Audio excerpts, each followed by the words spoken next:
Hello বন্ধুরা, এই গল্পের প্রথম সিজন আপলোড করা হয়েছিল। তো আজকে পরেরটুকু সহ সম্পূর্ণ গল্পটা আপলোড করা হয়েছে। যারা প্রথম সিজন শুনেছেন তারা একটু টেনে শুনে নেবেন, টাইম মেনশন করা আছে। আর যারা নতুন তারা সম্পূর্ণ গল্পটা মনোযোগ দিয়ে শুনবেন।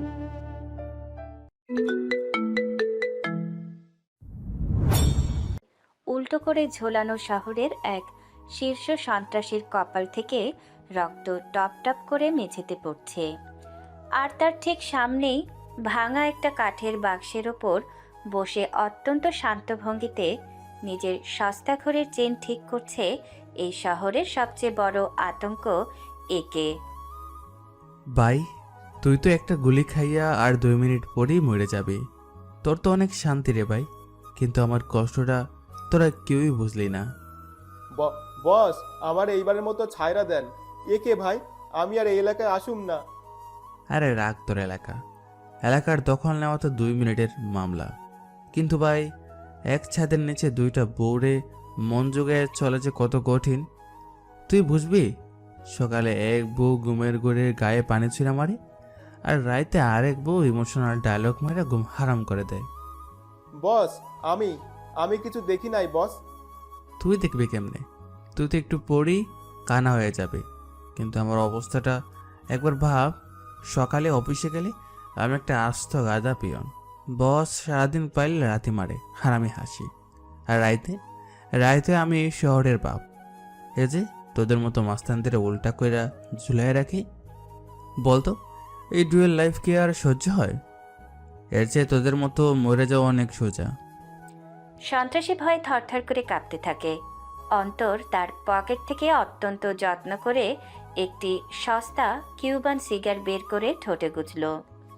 যাই হোক, তোরে আর কষ্ট দেব না, তুই বরং অপারেই যা। আর শোন, মরে যাওয়ার আগে মন থেকে দোয়া করে যাস আজকে লাঞ্চে বড় বউ মানে মেহের ম্যাম যেন আমারে ওই পচা চাইনিজটা খাইতে বাধ্য না করে, আর ছোটো বউ মিতু যেন কান্নাকাটি বন্ধ করে। বউদের প্যারায় আমার গ্যাস্ট্রিক বাইরে গেছে ভাই। অন্ধকারে শুধু একটা সাইলেন্স বুলেটের চাপা আওয়াজ শোনা যায়। তারপর সব শান্ত। অন্তর তার কপালের ঘাম মুছে সিগারটা ফেলে দেয়।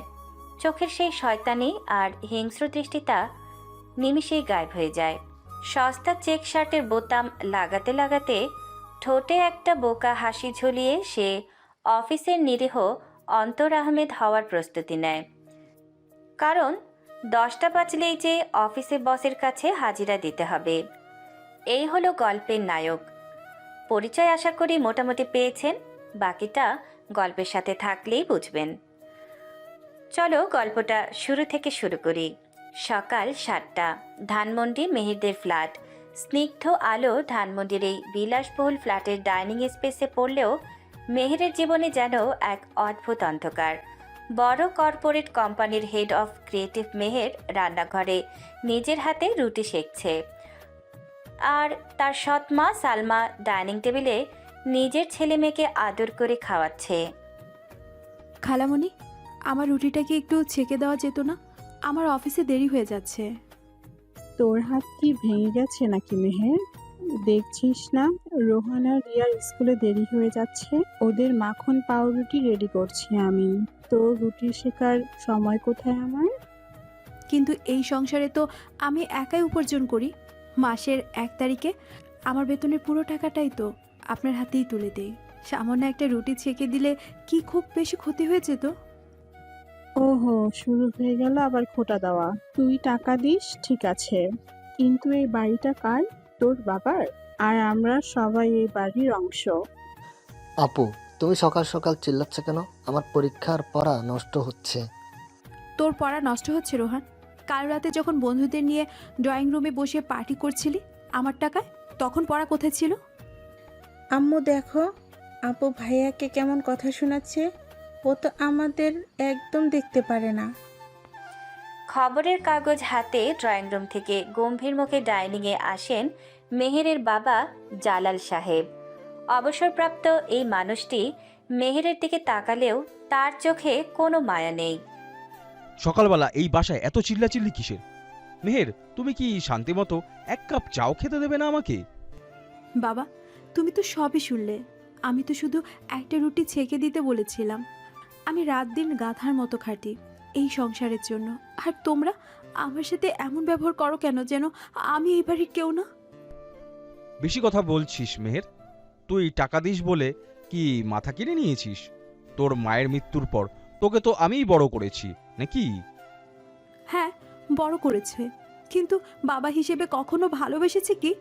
মায়ের মৃত্যুর পর ওই খালামণিকে যখন বিয়ে করে আনলে, তারপর থেকে আমি তো এই বাড়িতে একটা এটিএম মেশিন ছাড়া আর কিছুই না।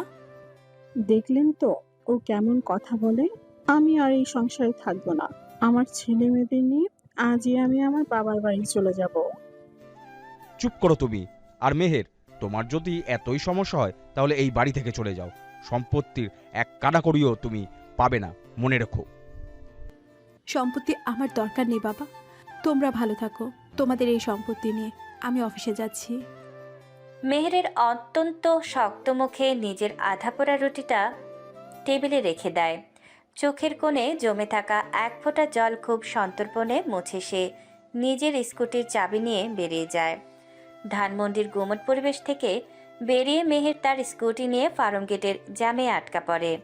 ঠিক তখনই মিরপুর থেকে আসা একটি ছাল ওঠা লোকাল বাসের গেটে ঝুলতে ঝুলতে আসে আমাদের নায়ক অন্তর আহমেদ। পরনে সস্তা চেক শার্ট, চোখে ফুটপাতের লাল রোদ চশমা, কানে ইয়ারফোন।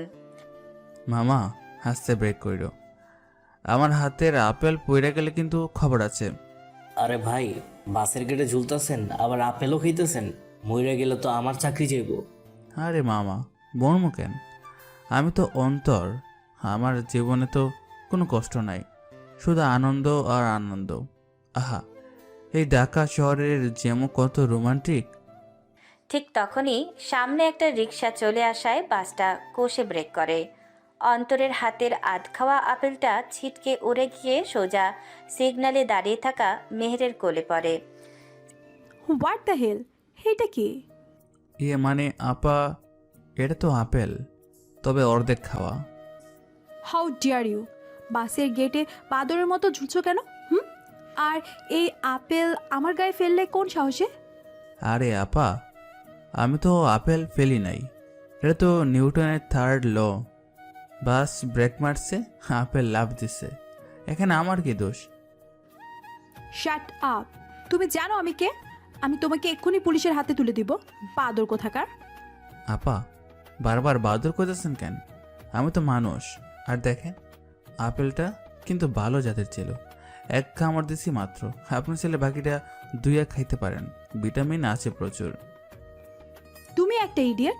আই ট্রাফিক পুলিশ ভাই, এদিকে আসুন তো, এই লোকটাকে অ্যারেস্ট করুন। আরে আপা, পুলিশ ডাকেন কেন? আমি তো খুব গরিব মানুষ। অফিসে ইন্টারভিউ দিতে যাইতেছি, জ্যামের কারণে সকালে নাস্তা করতে পারি না দেখে বাসে দাঁড়াই আপেল খাইতেছিলাম। গরিব মানুষ বলে কি রাস্তায় যা খুশি তাই করবে? তোমার ওই সস্তা চশমা আর শার্ট দেখে বোঝা যায় তুমি একটা ফালতু লোক। নামো বাস থেকে। আপা, শার্ট সস্তা হইতে পারে, কিন্তু মনটা তো অনেক দামি। আচ্ছা আপা, ভুল হয়ে গেছে, সরি। আমি কান ধরতেছি। কান ধরে লাভ নেই, তুমি নিচে নামো, তোমার নামে আমি ডায়েরি করব। ওরে বাপরে, আবার তো দেখি পুরো ফায়ার। মামা, বাস টান দাও, নইলে আজকে আমার খবর আছে। সিগন্যাল ছাড়তেই বাসটা হঠাৎ টান দেয়। অন্তর মেহেরের দিকে তাকিয়ে একটা বোকা হাসি দিয়ে হাত নাড়ে। আপা, আপেলটা রাইখা দিন, পরে কাজে লাগবো। Bye bye. আই ফালতু লোক, আবার যদি তোকে আমি কোথাও দেখি, তোকে আমি জ্যান্ত পুঁতে ফেলবো, রাভিশ। মেহের রাগে গজগজ করতে করতে আপেলটা রাস্তায় ছুঁড়ে ফেলে স্কুটি স্টার্ট দেয়। সে জানে না এই ফালতু লোকটার সাথে তার নিয়তি বাধা পড়ে গেছে। ট্রাফিক জ্যামের সেই জঘন্য অভিজ্ঞতার পর মেহের অফিসে পৌঁছায়। মেহেরের মেজাজ আজ এমনিতেই সপ্তমে। অফিসের সবাই তাকে বাঘের মতো ভয় পায়। পিনপতন নীরবতা পুরো ফ্লোরে। রবিন, কালকের প্রেজেন্টেশনের ফাইলটা কোথায়? আমি কি সারাদিন বসে থাকবো তোমার জন্য? ম্যাম, এই তো রেডি। আর ম্যাম, আজ তো আমাদের নতুন জুনিয়র এক্সিকিউটিভ জয়েন করার কথা। সে বাইরে অপেক্ষা করছে, ভেতরে পাঠাবো? পাঠাও। আর 1 কাপ কড়া ব্ল্যাক কফি দিতে বলো কাউকে। আজ আমার মেজাজ একদম ভালো নেই। রবিন মাথা নেড়ে বেরিয়ে যায়।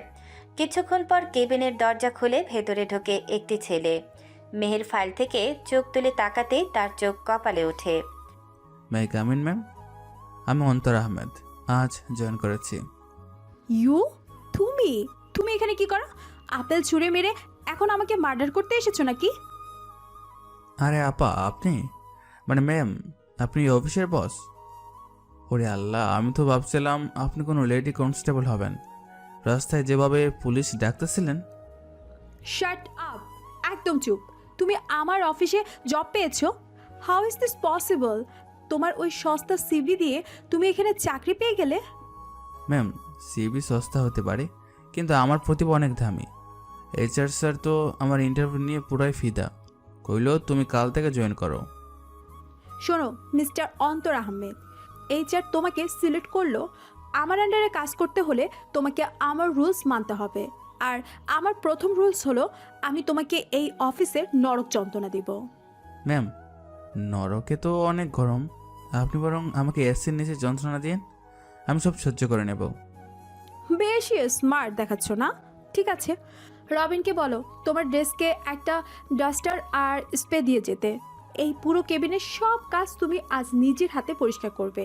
আর হ্যাঁ, আমার জন্য 1 কাপ কফি বানিয়ে নিয়ে আসো তো, যাও। জি ম্যাম। আচ্ছা ম্যাম, কাজ এমন পরিষ্কার করব যে আপনি আয়না ভাবে নিজের মুখ দেখতে পারবেন। কফিতে চিনি কয় চামচ দেব? চিনি ছাড়া ব্ল্যাক কফি। Get out. অন্তর হাসি খুশি মুখে মাথা নেড়ে বেরিয়ে যায়। মেয়ের ভাবে ছেলেটা রাগে চাকরি ছেড়ে দেবে, কিন্তু অন্তর অত্যন্ত আনন্দ নিয়ে কিছুক্ষণ পর ডাস্টার হাতে কেবিন মুছতে শুরু করে। দুপুর গড়িয়ে লাঞ্চের সময় হয়। অফিসের ফ্লোর প্রায় ফাঁকা। হঠাৎ মেহেরের কেবিনের দরজা ধাক্কা দিয়ে ভেতরে ঢোকে এলাকার কুখ্যাত চাঁদাবাজ বশির এবং তার 2 চামচা। কি ম্যাডাম, এলাকার নতুন বস বশির ভাইকে চিনতে পারেন নাই? গত মাসে চাঁদা চাইলাম, এখনো টাকা পাঠাইলেন না যে? দেখুন বশির সাহেব, আমি আপনাদের কোনো চাঁদা দিতে পারবো না।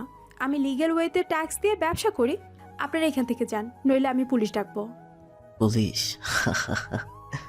এই বশির পুলিশের বাপরেও ভয় পায় না ম্যাডাম। আজকে টাকা না দিলে আপনার এই সুন্দর চেহারাটার কিন্তু অ্যাসিড মারতে বাধ্য হব। মেহের ভয়ে শীতে জমে যায়। বশির পকেট থেকে একটা ছোট বোতল বের করে টেবিলে রাখে। ঠিক এমন সময় দরজা ঠেলে এক হাতে চায়ের কাপ আর আরেক হাতে ডাস্টার নিয়ে ঢোকে অন্তর। ম্যাম, আপনার কফি। আরে ভাইজানটা কারা? আপনার কি নতুন ক্লায়েন্ট নাকি? এই ফালতু বলা, তুই কে রে? বের হয় এখান থেকে। দেখছিস না ম্যাডামের লগে জরুরি মিটিং চলতেছে। আরে ভাই, রাগ করেন কেন? আমি তো এই অফিসের নতুন পিয়ন, থুকু এক্সিকিউটিভ। চা খাবেন নাকি 1 কাপ? তোর চা তুই খা। এই ম্যাডাম, জলদি ক্যাশ বের করেন, নাইলে। বশির কথার মাঝখানে হঠাৎ অন্তরের দিকে তাকায়। অন্তর চায়ের কাপটা মেহেরের টেবিলে রাখছে। অন্তরের মুখে সেই বোকা হাসিটা নেই। তার চোখের মনিটা ধীরে ধীরে ঘুরে যায় বশিরের দিকে। চোখের দৃষ্টিতে কোনো রাগ নেই, শুধু এক হিমশীতল শূন্যতা, যা দেখলে মানুষের আত্মা কেঁপে ওঠে। তো তুই? বশির হাত থেকে অ্যাসিডের বোতলটা ফসকে মাটিতে পড়ে যায়। তার কপালে বিন্দু বিন্দু ঘাম জমতে শুরু করে। সে অন্তরের চোখের দিকে তাকিয়ে যেন সাক্ষাৎ যমদূতকে দেখতে পায়। কি ভাইজান, ঘামতেছেন কেন? অ্যাসিড টেম্পারেচার কি বাড়াই দেবো? না না না, ইয়ে মানে ম্যাডাম, আচ্ছাই, আমি ভুল করে এই অফিসে ঢুকে পড়ছি, আমাকে মাফ করে দিয়েন। বশির তার 2 চামচাকে ধাক্কা দিয়ে আক্ষরিক অর্থে দৌড়ে কেবিন থেকে পালিয়ে যায়। মেহের স্তব্ধ হয়ে পুরো ব্যাপারটা দেখে। গুন্ডাটা হঠাৎ পালালো কেন? তুমি ওকে কিছু বলেছো? আমি আবার কি বলবো ম্যাম? আমি তো শুধু চা নিয়ে আসলাম। হয়তো আমার এই সস্তা শার্ট দেখে ভাইজানের দয়া হয়েছে, তাই চলে গেল। Don't lie to me. ও তোমাকে দেখে ভয় পাচ্ছিল কেন? ম্যাম, আমি তো খুব নিরীহ মানুষ। হয়তো ভাইজানের হঠাৎ পেট খারাপ হয়েছে, তাই দৌড় দিছে। আপনি কফিটা খান, ঠান্ডা হয়ে যাচ্ছে। অন্তর আবার সেই বোকা হাসি দিয়ে বেরিয়ে যায়। মেহের ভ্রু কুচকে অন্তরে যাওয়ার পথের দিকে তাকিয়ে থাকে। তার মনে প্রথম প্রশ্ন জাগে। এই ছেলেটা আসলে কে? সারাদিনের অফিসের ধকল আর বশিরের ওই ভীতিকর ঘটনার পর মেহেরের ক্লান্ত শরীরে বাসায় ফেরে, কিন্তু বাসায় পা রাখতে তার মাথায় আকাশ ভেঙে পড়ে। ড্রয়িং রুমে কাজী বসে আছে, আর সোফায় বসা এক বয়স্ক পান খাওয়া লোক, মোতালেব সাহেব। আয় মা মেহের আয়, তোর জন্য কত ভালো সম্বন্ধ এনেছি। মোতালেব সাহেব অনেক বড় ব্যবসায়ী, তোকে রানীর মতো রাখবে। এর মানে কি বাবা? ওই লোকটাকে? আর কাজী কেন এখানে? বেশি কথা বলিস না মেহের, তোর মা ঠিকই করেছে, তোর বিয়ের বয়স পার হয়ে যাচ্ছে। আজ রাতেই তোর বিয়ে। মোতালেব সাহেব আমাকে কথা দিয়েছে, বিয়ের পর তোর বেতনের অর্ধেক টাকা উনি প্রতি মাসে আমাকে পাঠিয়ে দেবেন। হোয়াট? বাবা, তুমি টাকার লোভে আমাকে ওই বয়স্ক লোকটার কাছে বিক্রি করে দিচ্ছ? আমি কোনোভাবে এই বিয়ে করব না। আর মেহের, রাগ করছো কেন? আমার আগের 2 পক্ষের 3 ছেলে মেয়ে বিদেশে থাকে। তুমি আমার বিশাল সম্পত্তির মালকিন হবে। Shut up you old man. বাবা, আমি এক্ষুনি এই বাড়ি ছেড়ে চলে যাচ্ছি, তোমরা আমাকে আটকাতে পারবে না। মেহের দরজার দিকে এগোতেই সালমার ইশারায় কাজের ছেলেটা দরজা লক করে দেয়। মেহের কাঁদতে কাঁদতে নিজের ঘরে ছুটে যায়। ঠিক এমন সময় ড্রয়িং রুমে জালাল সাহেবের ফোন বেজে ওঠে। Unknown number. হ্যালো, কে বলছেন? জালাল সাহেব, মেয়েকে বিক্রি করার ব্যবসা তো ভালোই পেতেছেন, কিন্তু ওই মোতালেবের সাথে মেহেরের বিয়ে হলে কাল সকালে আপনার আর মোতালেবের লাশ বুড়িগঙ্গায় ভাসবে। 5 মিনিটের মধ্যে কাজে বিদায় করুন। সময় শুরু হলো এখন থেকে। হ্যালো হ্যালো, কে আপনি? হ্যালো। ফোনটা কেটে যায়। জালাল সাহেব ভয়ে কাঁপতে কাঁপতে ধপ করে সোফায় বসে পড়েন। মোতালেব সাহেব কিছু একটা বুঝতে পেরে চুপিসারে কেটে পড়েন। এদিকে মেহের নিজের ঘরের ব্যালকনি পেয়ে সোজা ছাদে চলে গেছে। ছাদের চারপাশটা খুটখুটে অন্ধকার। মেহেরের দুচোখ বেয়ে জ্বরের ধারা নামছে। তার নিজের পরিবার তার সাথে এই বেইমানি করলো। সে আর বাঁচতে চায় না। সে ধীরে ধীরে ছাদের রেলিংয়ের ওপর উঠে দাঁড়ায়। নিচে অন্ধকার রাস্তা। সে চোখ বন্ধ করে লাফ দিতে যাবে, ঠিক তখনই শক্ত দুটো হাত পেছন থেকে তাকে টেনে নামায়। ছাড়ো আমাকে, আমাকে মরে যেতে দাও। কে তুমি? আরে ম্যাম আসতে, আমি তো অন্তর। মরে গেলে তো অফিসের প্রেজেন্টেশনটা কাল কেউ দিতে পারবে না। অন্তর, তুমি তুমি আমার বাড়ির সাথে কি করো? তুমি এখানে কিভাবে এলে? ম্যাম, কালকের ফাইলের একটা জায়গায় আপনার সাইন দরকার ছিল, তাই ঠিকানা খুঁজে আপনার বাসায় আসলাম। দারোয়ান চাচা বললো আপনি ছাদে, আশা থেকে আপনি হাওয়া খাইতে খাইতে লাভ দেওয়ার প্র্যাকটিস করতেছেন। You idiot! আমি আত্মহত্যা করছিলাম। আমার জীবনটা নরক হয়ে গেছে। আমার নিজের বাবা টাকার জন্য এক বুড়োর সাথে আমার বিয়ে দিচ্ছে। আমার কেউ নেই অন্তর, কেউ নেই। মেহের হাউমাউ করে কেঁদে ওঠে এবং দুর্বল হয়ে ফ্লোরে বসে পড়ে। অন্তরের মুখের সেই বোকা হাসিটা হঠাৎ মিলিয়ে যায়।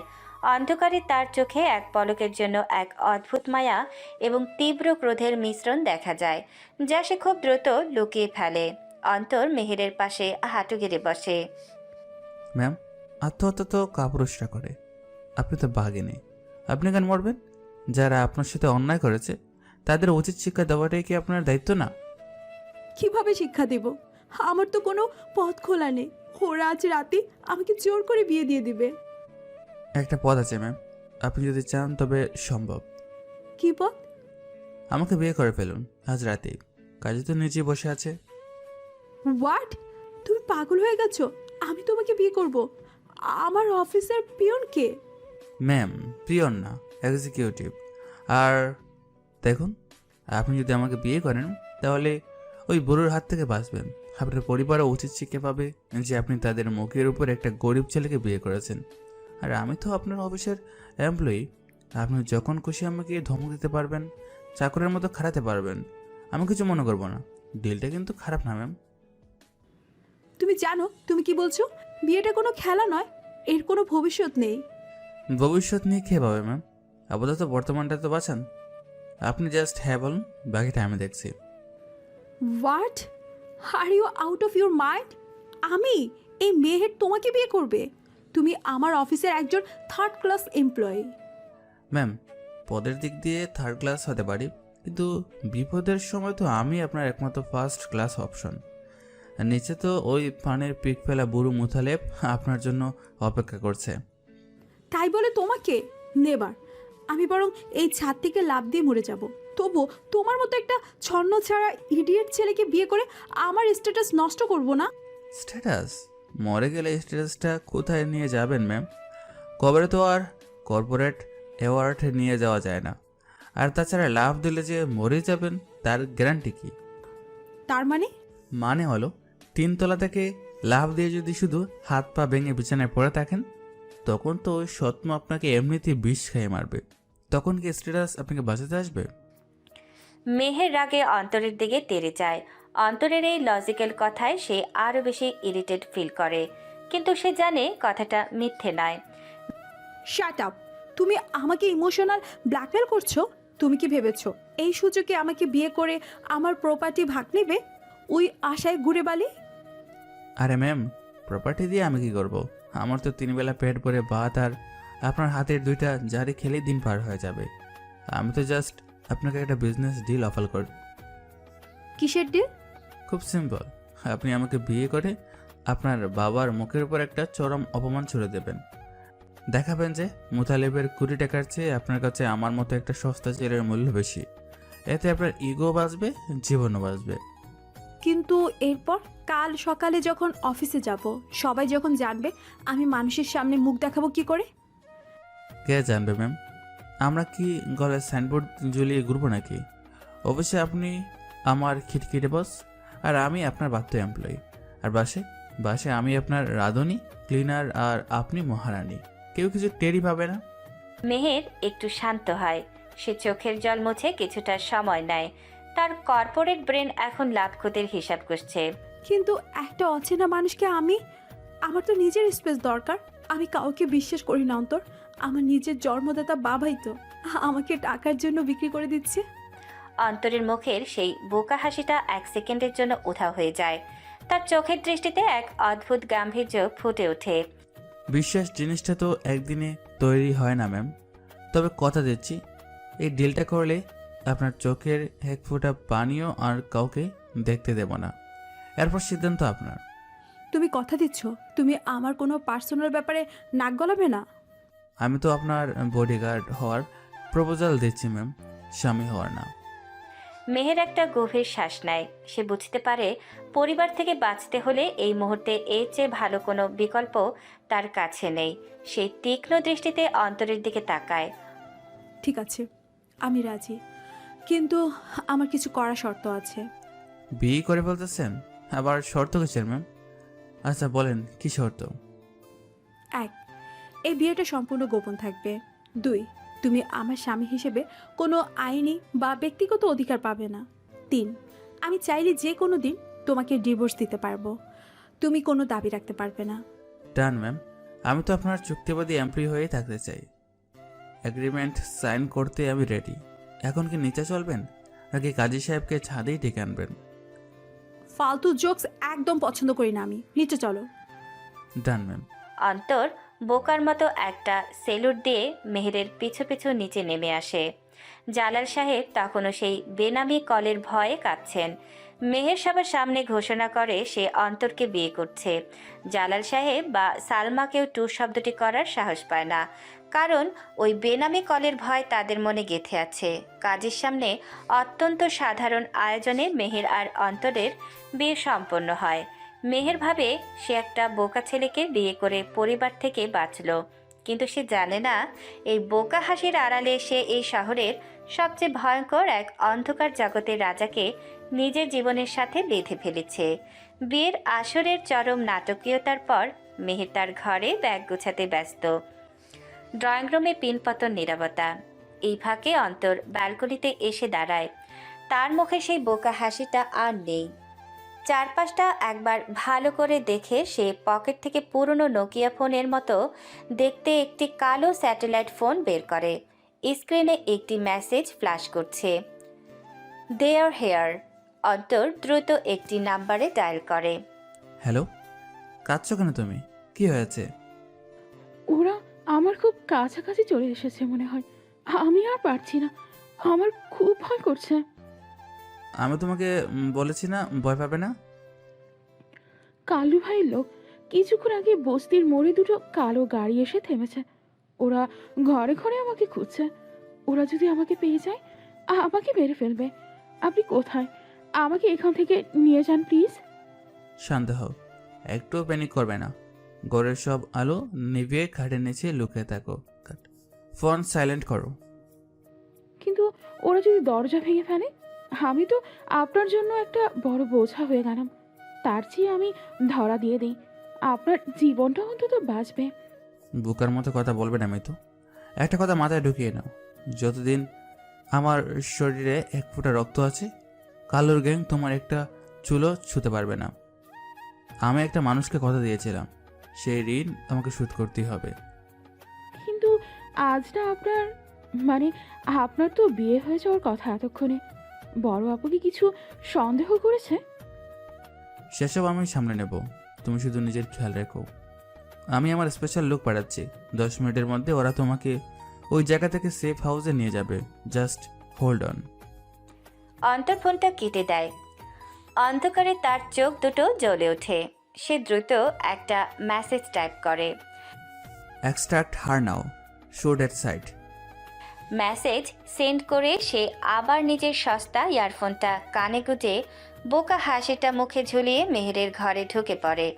এদিকে কেরানীগঞ্জের পরিত্যক্ত এক লেদার ফ্যাক্টরিতে। কেরানীগঞ্জের এই অন্ধকার ফ্যাক্টরির ভেতরটা সিগারেটের ধোঁয়ায় আচ্ছন্ন। চারপাশে দেশি বিদেশি অস্ত্র নিয়ে দাঁড়িয়ে আছে জনা 10 লোক। মাঝখানে একটা পুরনো সোফায় বসে আছে আন্ডারওয়ার্ল্ডের কুখ্যাত ডন কাল্লু ভাই। তার মুখে একটা গভীর কাটা দাগ, হাতে বিদেশি সিগার। তোরা এতগুলো লোক মিলে একটা সামান্য মেয়েকে খুঁজে বের করতে পারছিস না, তোদেরকে আমি ঘাস কাটার জন্য পাচ্ছি? রুস্তম কাল্লুর ডান হাত। বস, আমরা তো পুরো শহর চষে বেড়াচ্ছি, কিন্তু এই মৃত্যু মাইয়াটা যেন হাওয়ায় মিলাইয়া গেছে। মনে হইতেছে কেউ ওরে নিজের ছায়ার নিচে লুকাইয়া রাখছে। ছায়া? এই কাল্লু ভাই কারোর ছায়ারে ভয় পায় না, তোরা বুঝছিস না রুস্তম। এমনি তো সাধারণ কোনো মেয়ে না, ও হলো আমাদের তুরুপের তাস। কিন্তু বস, ওই মাইয়ারে দিয়া আমরা কি করুম? ওর তো বাপ মা কেউ নাই, টাকাও নাই। টাকা দিয়ে কি করবো গাধা? ওই মেয়েটার কাছে এমন একটা জিনিস আছে যেটা দিয়ে আমি অদৃশ্য কিংকে মাটির নিচ থেকে টেনে বের করতে পারবো। ওই মেয়েটার জন্য সে নিজের জীবন বাজি রাখবে। বস, ওই অদৃশ্য লোকটার নাম শুনলেই তো গ্যাংয়ের পোলাপান ভয়ে কাঁপে। ওর গায়ে তো আজ পর্যন্ত কেউ একটা আঁচড়ও দিতে পারে নাই। তাই তো মিতুকে আমার জানতে চাই। ওই অদৃশ্য লোকটা যতই পাওয়ারফুল হোক, তার দুর্বলতা হলো ওই মেয়েটা। মিতুকে আমার সামনে এনে হাজির কর, তারপর দেখবো ওই কিং একে নিজে এসে আমার পায়ে পড়ে কিনা। বস, খবর পাইছি মেয়েটা নাকি ধানমন্ডির পেছনে একটা বস্তিতে লুকিয়ে আছে। আমাদের পোলাপান অলরেডি ওইখানে পৌঁছায় গেছে। গুড। ভুল করার জন্য মেয়েটার গায়ে কোনো আচরণ না লাগে। জ্যান্ত ধরে আনবি, আর যদি কেউ বাধা দিতে আসে সোজা বুকে গুলি চালাবি। আজ রাইতেই খেলা শেষ হবে। কালু ভাই বিকট শব্দে হাসতে থাকে। ফ্যাক্টরির ভেতরে থাকা কুকুরগুলো সেই হাসির শব্দে ভয়ে ডেকে ওঠে। কালু জানে না সে শিকার ধরতে গিয়ে নিজেই এক ভয়ঙ্কর শিকারের ফাঁদে পা দিতে যাচ্ছে। অন্যদিকে বিয়ের পর 1 মাস কেটে গেছে। মেহের বাড়ি ছেড়ে অন্তরের সাথে মিরপুরের একটি ছোট ভাড়া ফ্ল্যাটে উঠেছে। সকাল 7টায় বেডরুমে অন্তরের নাক ডাকার শব্দে মেহেরের ঘুম ভাঙে। মেহের বিরক্তি নিয়ে উঠে গ্লাসে পানি নিয়ে সোজা অন্তরের মুখের উপর ছুঁড়ে মারে। ওরে বাপরে, বন্যা এসে গেছে, বাঁচাও। বন্যা আসেনি, তোমার জম এসেছে। ওঠো বলছি, 7টা বাজে, খেয়াল আছে? আরে বস, মানে বউ, আপনি সকালে উঠে গায়ে পানি মারলেন কেন? আমি তো আরামসে ঘুমাতেছিলাম, স্বপ্ন দেখতেছিলাম আমরা হানিমুনে কক্সবাজার গেছি। হানিমুন? তোমার মতো একটা ফালতু পিয়নের সাথে আমি হানিমুনে যাব? ওঠো বলছি, আমার জন্য ব্রেকফাস্ট বানাও। আমার অফিসে আজ অনেক ইম্পর্টেন্ট মিটিং আছে। কিন্তু বউ, আমি তো রাতে মশারি টাঙ্গাতে গিয়ে কোমরে ব্যথা পাইছি। আজকে একটু আপনি ব্রেকফাস্ট বানান না। একটা ডিম ভাজতে কতক্ষণ লাগে? হোয়াট? আমি ডিম ভাজবো? আমি অফিসের হেড অফ ক্রিয়েটিভ, আর আমি তোমার জন্য রান্নাঘরে গিয়ে ঘামবো? Don't forget our deal mister Antar. Deal তো মনে আছে ম্যাম, কিন্তু ডিলে তো লেখা ছিল না যে সকালে উঠে গায়ে পানি ঢেলে দেবেন। এই শীতে আমি তো নিউমোনিয়া বাদায় মরবো। মরলে আমারই শান্তি। আমি অন্তত বিধবা হয়ে ওই রোজকার প্যারা থেকে বাঁচবো। এখন চুপচাপ রান্নাঘরে যাও। আর শোনো, কালকের মতো ডিমের ভিতরে যেন ডিমের খোসা না থাকে। আরে ম্যাম, ডিমের খোসা খাইলে তো ক্যালসিয়াম বাড়ে। আপনি তো সারাদিন অফিসে বসে থাকেন, আপনার হাড় মজবুত হওয়া দরকার। তুমি কি নিজে থেকে যাবে নাকি আমি ঝাড়ু নিয়ে আসবো? যাই যাই, বাপরে বাপ, সকালে অ্যালার্মের দরকার হয় না, এই মেসেজ দেখলেই তো ঘুম পালায়। অন্তর লুঙ্গি আর ছেঁড়া গেঞ্জি পরা অবস্থায় কাচুমাচু হয়ে রান্নাঘরে যায়। মেহের মুচকে হেসে ওয়াশরুমে চলে যায়। এরপর দুজনে মিলে নাস্তা করে অফিসে চলে আসে। দুপুর 1টা। অফিসে মেহের একদম রাফ টাফ বস। পিনপতন নীরবতা পুরো ফ্লোরে। মেহের ফাইল হাতে অন্তরের ডেস্কের সামনে এসে দাঁড়ায়। সবাই ভয়ে তটস্থ। মিস্টার অন্তর আহমেদ, আপনার কি মনে হয় এটা আপনার মামা বাড়ি? ক্লায়েন্টের প্রেজেন্টেশন কোথায়? ম্যাম, মানে প্রেজেন্টেশন তো। প্রেজেন্টেশন তো কি? আমি কি তোমাকে এখানে বসে বসে মাছি মারার জন্য স্যালারি দেই? কাল সারা রাত তুমি কি করেছো? সারা রাত মশারি টাঙ্গাতে টাঙ্গাতে তো যান বের করে দিলেন। প্রেজেন্টেশন করবো কখন? হোয়াট? কি বলে তুমি? জোরে বলো, সবাই শুনুক। মানে বলছিলাম, কাল রাতে কারেন্ট ছিল না তো ম্যাম, তাই ল্যাপটপে চার্জ ছিল না। Excuse me, always excuse me. তুমি একটা গাধা। আজ লাঞ্চের আগে যদি ফাইল আমার টেবিলে না আসে, তোমার চাকরি আমি খেয়ে ফেলবো। মেহের অত্যন্ত রাগী চোখে তাকিয়ে ডেস্কের নিচে দিয়ে অন্তরের পায়ে তার হিল জুতো দিয়ে শক্ত করে একটা লাথি মারে। ও মা গো, মইরা গেলাম রে। কি হলো অন্তর ভাই, হঠাৎ চিল্লায় উঠলেন কেন? আরে ভাই, নিচে একটা বিশাল বড় ইঁদুর আমার পায়ে কামড় দিছে, একদম হেল জুতুর মতো দাঁড়ালো দাঁত ইঁদুরটার। শাট আপ, একদম ফালতু কথা বলবে না। ফাইল রেডি করো জাস্ট। মেহের আগে গজগজ করতে করতে নিজের কেবিনে চলে যায়। অন্তর পায়ে হাত দিয়ে মুখ কুঁচকে বসে থাকে, কিন্তু কেউ না দেখলেও তার ঠোঁটের কোণে একটা বাঁকা মিষ্টি হাসি লেগে থাকে। রাত 8টায় অফিস টাইম শেষ হয়। বাইরে মুষলধারে বৃষ্টি হচ্ছে। অন্তর মেহেরকে বলেছে তার এক অসুস্থ আত্মীয়কে দেখতে যাবে। সে এখন কামরাঙ্গি চরের একটি পুরনো হাসপাতালের অন্ধকার বারান্দায় দাঁড়িয়ে আছে। আমি জানতাম আপনি আসবেন, এত বৃষ্টির মধ্যেও আপনি কথা রেখেছেন। সাধারণ সালোয়ার কামিজ পরা, মায়াবী চেহারার একটি মেয়ে, নাম মিতু। সে এসে দাঁড়ায় অন্তরের পাশে। অন্তরের মুখে কোনো বোকা হাসি নেই, একদম গম্ভীর আর শান্ত এক রূপ। কথা আমাকে রাখতে হতো মিতু। আমি আমার জীবনে একটা মানুষের কাছে ঋণী তোমার বাবা। তাকে কথা দিয়েছিলাম, তার আমানত আমি নিজের জীবনের বিনিময়ে হলেও রক্ষা করব। কিন্তু তার জন্য আপনাকে কেন এত বড় স্যাক্রিফাইস করতে হবে? আপনার তো সবে বিয়ে হয়েছে, আপনি আপনার স্ত্রীকে নিয়ে ভালো থাকতে পারবেন। মেহেরের সাথে আমার বিয়েটা একটা পরিস্থিতি ছিল, কিন্তু কাল্লু ভাইয়ের লোক যেভাবে তোমাকে খুঁজছে, তোমাকে শুধু লুকিয়ে রাখলে চলবে না। আমার নামের সাথে যুক্ত না হওয়া পর্যন্ত তুমি সেফ নাও। আমি জানি একে ভাই, মানে অন্তর ভাই, কিন্তু এই বিয়ের তো কোনো ভবিষ্যৎ নেই। বড় আপু কি কখনো আমাকে মেনে নেবে? মেয়েরকে মানানোর দায়িত্ব আমার, কিন্তু তুমি কি সত্যি রাজি? তুমি জানো আমি তোমাকে স্ত্রীর মর্যাদা হয়তো কোনোদিন দিতে পারবো না, শুধু একটা কাগজের সম্পর্ক হয়ে থাকবে এটা। মিতু একটা রহস্যময় ও বিষণ্ণ হাসি দিয়ে অন্তরের চোখের দিকে তাকায়। বৃষ্টির ছাট এসে পড়ছে দুজনের গায়ে। কিছু ঋণ জীবনের চেয়েও বড় হয় অন্তর ভাই। আপনি আমার বাবার জন্য যা করেছেন, তার জন্য আপনার ছায়া হয়ে থাকাটাই আমার জন্য যথেষ্ট। তুমি খুব বড় একটা ঝুঁকি নিচ্ছ মিতু। আমার অন্ধকার জগৎ সম্পর্কে তুমি জানো না, যে কোনো দিন আমার লাশ আসতে পারে। আপনার বিপদ আসার আগেই সেই আঘাতটা আমার উপর দিয়ে যেতে হবে। আমি রাজি, আপনি কাজই ডাকুন।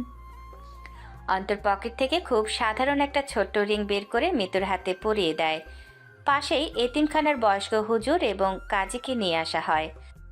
ব্যাগ একদম গোপন থাকবে, কাল্লু ভাইয়ের গ্যাং যেন কোনোভাবে টের না পায় যে মিতু এখন অন্তর আহমেদের স্ত্রী। বলুন। সম্পূর্ণ গোপনীয়তায় বৃষ্টির শব্দের মাঝে তাদের বিয়ে সম্পন্ন হয়। অন্তর কেন নিজের জীবন বাজি রেখে মিতুকে বিয়ে করলো? মিতুর বাবার সাথে অন্তরের কিসের সম্পর্ক? আর কাল্লু ভাই কেন মিতুকে খুঁজছে? সবকিছু জানতে হলে শেষ পর্যন্ত দেখতে থাকুন। পরের দিন সন্ধ্যায় মেহেরের অফিস থেকে ফিরে ফ্রেশ হয়ে সোফায় বসে কফি খাচ্ছে আর টিভিতে নেটফ্লিক্স দেখছে। কলিং বেল বেজে ওঠে। অন্তর অত্যন্ত নার্ভাসভাবে দরজা খোলে। তার পেছনে মিতু। এতক্ষণ লাগে দরজা খুলতে? কোথায় ছিলে তুমি? আর তোমার পেছনে ওকে কোনো গেস্ট নাকি? মানে বস, ও হলো গিয়ে মিতু। মিতু কে? তোমার গ্রামের কোনো কাজিন টাজিন নাকি? তা ওকে বসতে বলো আর আমাকে আরেক কফি বানিয়ে দাও। বস মানে বউ, ও কাজের না, ও হলো আমার দ্বিতীয় স্ত্রী। মেহেরের হাতের কফির মগটা ফ্লোরে পড়ে টুকরো টুকরো হয়ে যায়। 1 সেকেন্ডের জন্য পুরো ঘর যেন নিস্তব্ধ হয়ে যায়। মেহেরের চোখ বড় বড় হয়ে গেছে। কি বললে তুমি? আরেকবার বলো, তোমার কি? মানে সেকেন্ড ওয়াইফ গতকাল রাতে বিয়ে করেছে। What the hell, are you crazy? তুমি বিয়ে করেছো? আমার সাথে বিয়ের 1 মাস যেতে না যেতেই তুমি আরেকটা বিয়ে করেছো, তাও আবার ওই বস্তির মেয়েকে। আরে বস আসতে, আশেপাশে ফ্ল্যাটের মানুষ তো শুনবে। আমি তো আপনার থেকে পারমিশন নিতে আসছিলাম। পারমিশন? আমি তোমাকে খুন করবো আজ, ইডিয়েট, রাবিশ, চিটার।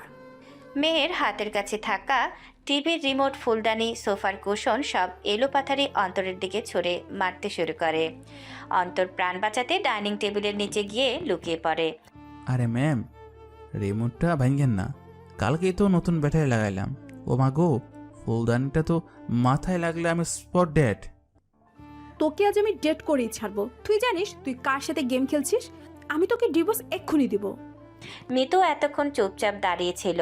সে এবার খুব শান্তভাবে এগিয়ে গিয়ে মেহেরের পায়ের কাছে বসে তার পা ছুঁয়ে সালাম করে। বড় আপু কেমন আছেন? আমাকে মাফ করে দিন। Don't touch me. বড় আপু? আমি তোর কোন জনমের বড় আপু রে? হ্যাঁ, তুই জানিস এই লোকটা আমার হাজবেন্ড? আমি সব জানি আপু। আমি আপনার সংসারে কোনো ভাগ বসাতে আসিনি। আমাকে শুধু এই বাড়ির একটা কোণায় থাকতে দিন। আমি আপনাদের রান্না করে দেব, ঘর মুছে দেব, সব কাজ করব। আমাকে তাড়াবেন না প্লিজ। ও, তুই তো দেখি মহা সতী সাবিত্রী। হ্যাঁ, আর ওই টেবিলের নিচে বাদর, বের হ, বের হ বলছি। আমি আজ তোকে পুলিশে দেব। বস, পুলিশে দিলে তো মান সম্মান আপনারই যাবে। লোকে বলবে মেহের ম্যামের স্বামী 2টা বিয়ে কইরা অ্যারেস্ট হয়েছে। তার চেয়ে বরং গড়ি ফসলা করেন না। ফয়সালা? দাঁড়া, আমি রান্নাঘর থেকে বটি নিয়ে আসছি। আজ তোর একদিন কি আমার একদিন। ওরে বাপরে, মিতু আমাকে বাঁচা। বস, কালকে ক্লায়েন্টের প্রেজেন্টেশনটা কিন্তু একদম রেডি। বডি দিয়ে কোপ দিলে কাল অফিসে প্রেজেন্টেশন কে দেবে? তোর প্রেজেন্টেশন আমি চুলাই দিই, হারামি কোথাকার। মেহের সত্যি সত্যি কিচেন থেকে একটা ঝাড়ু নিয়ে তেড়ে আসে। সারা ঘরময় অন্তরকে দৌড়াতে থাকে সে। মিতু একপাশে দাঁড়িয়ে শুধু একটা দীর্ঘশ্বাস ফেলে ভাঙা কাচের টুকরোগুলো পরিষ্কার করতে শুরু করে। প্রায় আধা ঘন্টা এই ইঁদুর বিড়াল দৌড়ের পর মেহের হাঁপিয়ে ওঠে। রাগে গজগজ করতে করতে সে নিজের বেডরুমে ঢুকে সশব্দে দরজা আটকে দেয়। অন্তর দরজার বাইরে দাঁড়িয়ে হাঁপাতে হাঁপাতে বলে, বস, অন্তত রাতের খাবারটা তো খেয়ে ঘুমাবেন। আমি কি মুডের হোটেল থেকে বিরিয়ানি আনবো? ভেতর থেকে কোনো সারা শব্দ আসে না। মিতু নীরবে কিচেনে গিয়ে রাতের জন্য সামান্য কিছু রান্না বসায়। রাতের খাওয়া শেষে 3 জনের মধ্যে একটা থমথমে শীতল যুদ্ধ বিরাজ করে। মেহের তার ঘরে খিল দিয়েছে। মিতু ড্রয়িং রুমের ফ্লোরে পাটি বিছিয়ে শুয়েছে, আর অন্তর সোফায় শুয়ে সিলিংয়ের দিকে তাকিয়ে আছে। দেখতে দেখতে ঘড়ির কাঁটা রাত 2টোয় ঘর পার হয়। চারপাশ নিস্তব্ধ। মিতু আর মেহের গভীর ঘুমে আচ্ছন্ন। ঠিক তখনই অন্তরের চোখ দুটো বদলে যায়। সোফা থেকে নিঃশব্দে উঠে বসে সে। আজ সকালে অফিসে ঘটে যাওয়া একটা ঘটনা তার মাথায় ঘুরপাক খাচ্ছে।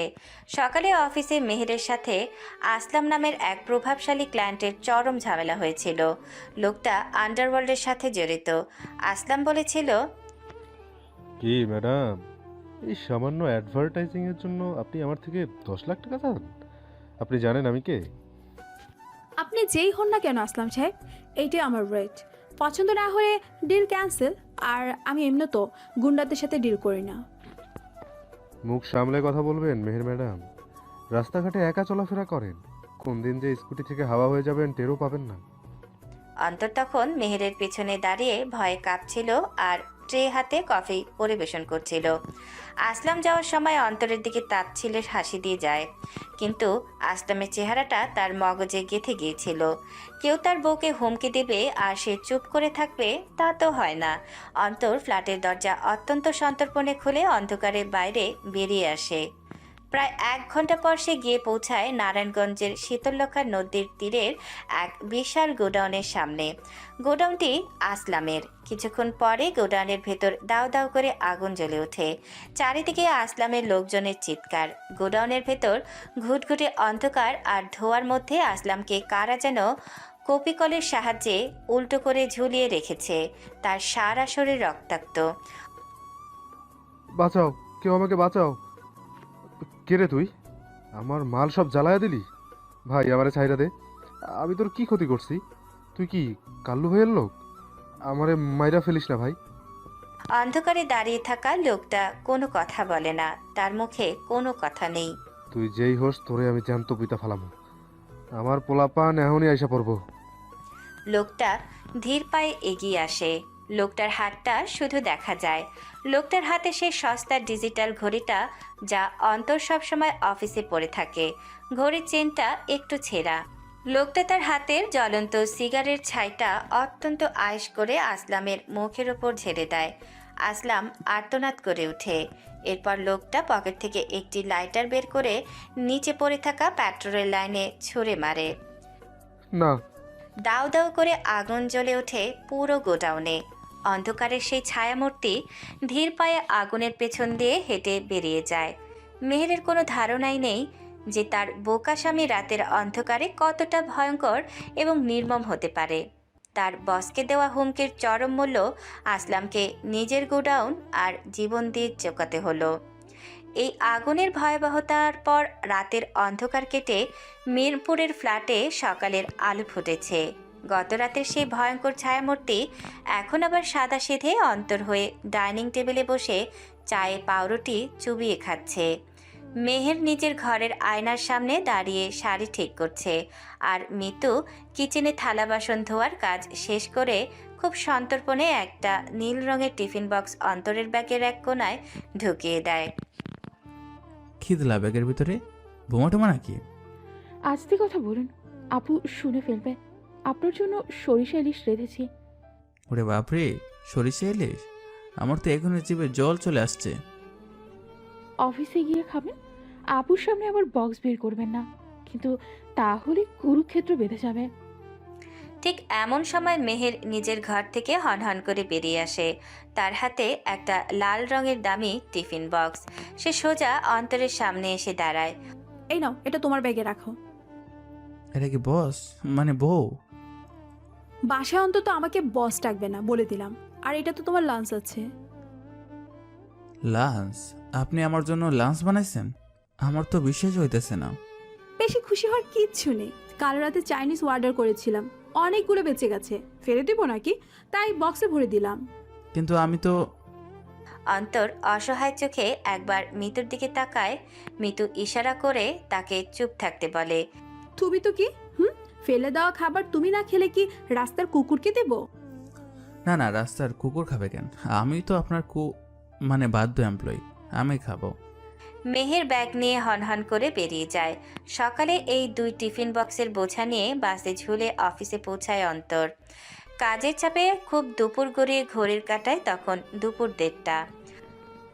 অফিসের অন্য সবাই লাঞ্চের জন্য নিচে নেমে গেলেও ক্যাফেটেরিয়াতে অন্তর একদম একা বসে আছে, দুটো বক্স সামনে নিয়ে। যেখানে বাঘের বয়স সেখানে রাত হয়। এখন আমি কোন বক্সটা খুলবো? ঠিক এই মুহূর্তে মেহের ক্যাফেটেরিয়াতে ঢোকে। তার হাতে 1 মগ ব্ল্যাক কফি। সে সোজা এসে অন্তরের সামনের চেয়ারটা টেনে বসে। কি ব্যাপার, খাবার হাওয়া খাচ্ছে? খাচ্ছ না কেন? মানে ঠান্ডা হয়ে গেছে তো, তাই ভাবছিলাম ওভেনে একটু গরম করে নিই।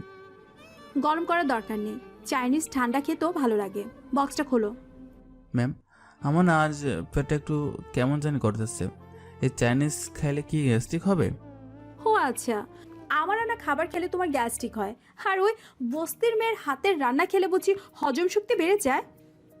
আরে না না, মিতু আবার রান্না করবে কোথা থেকে?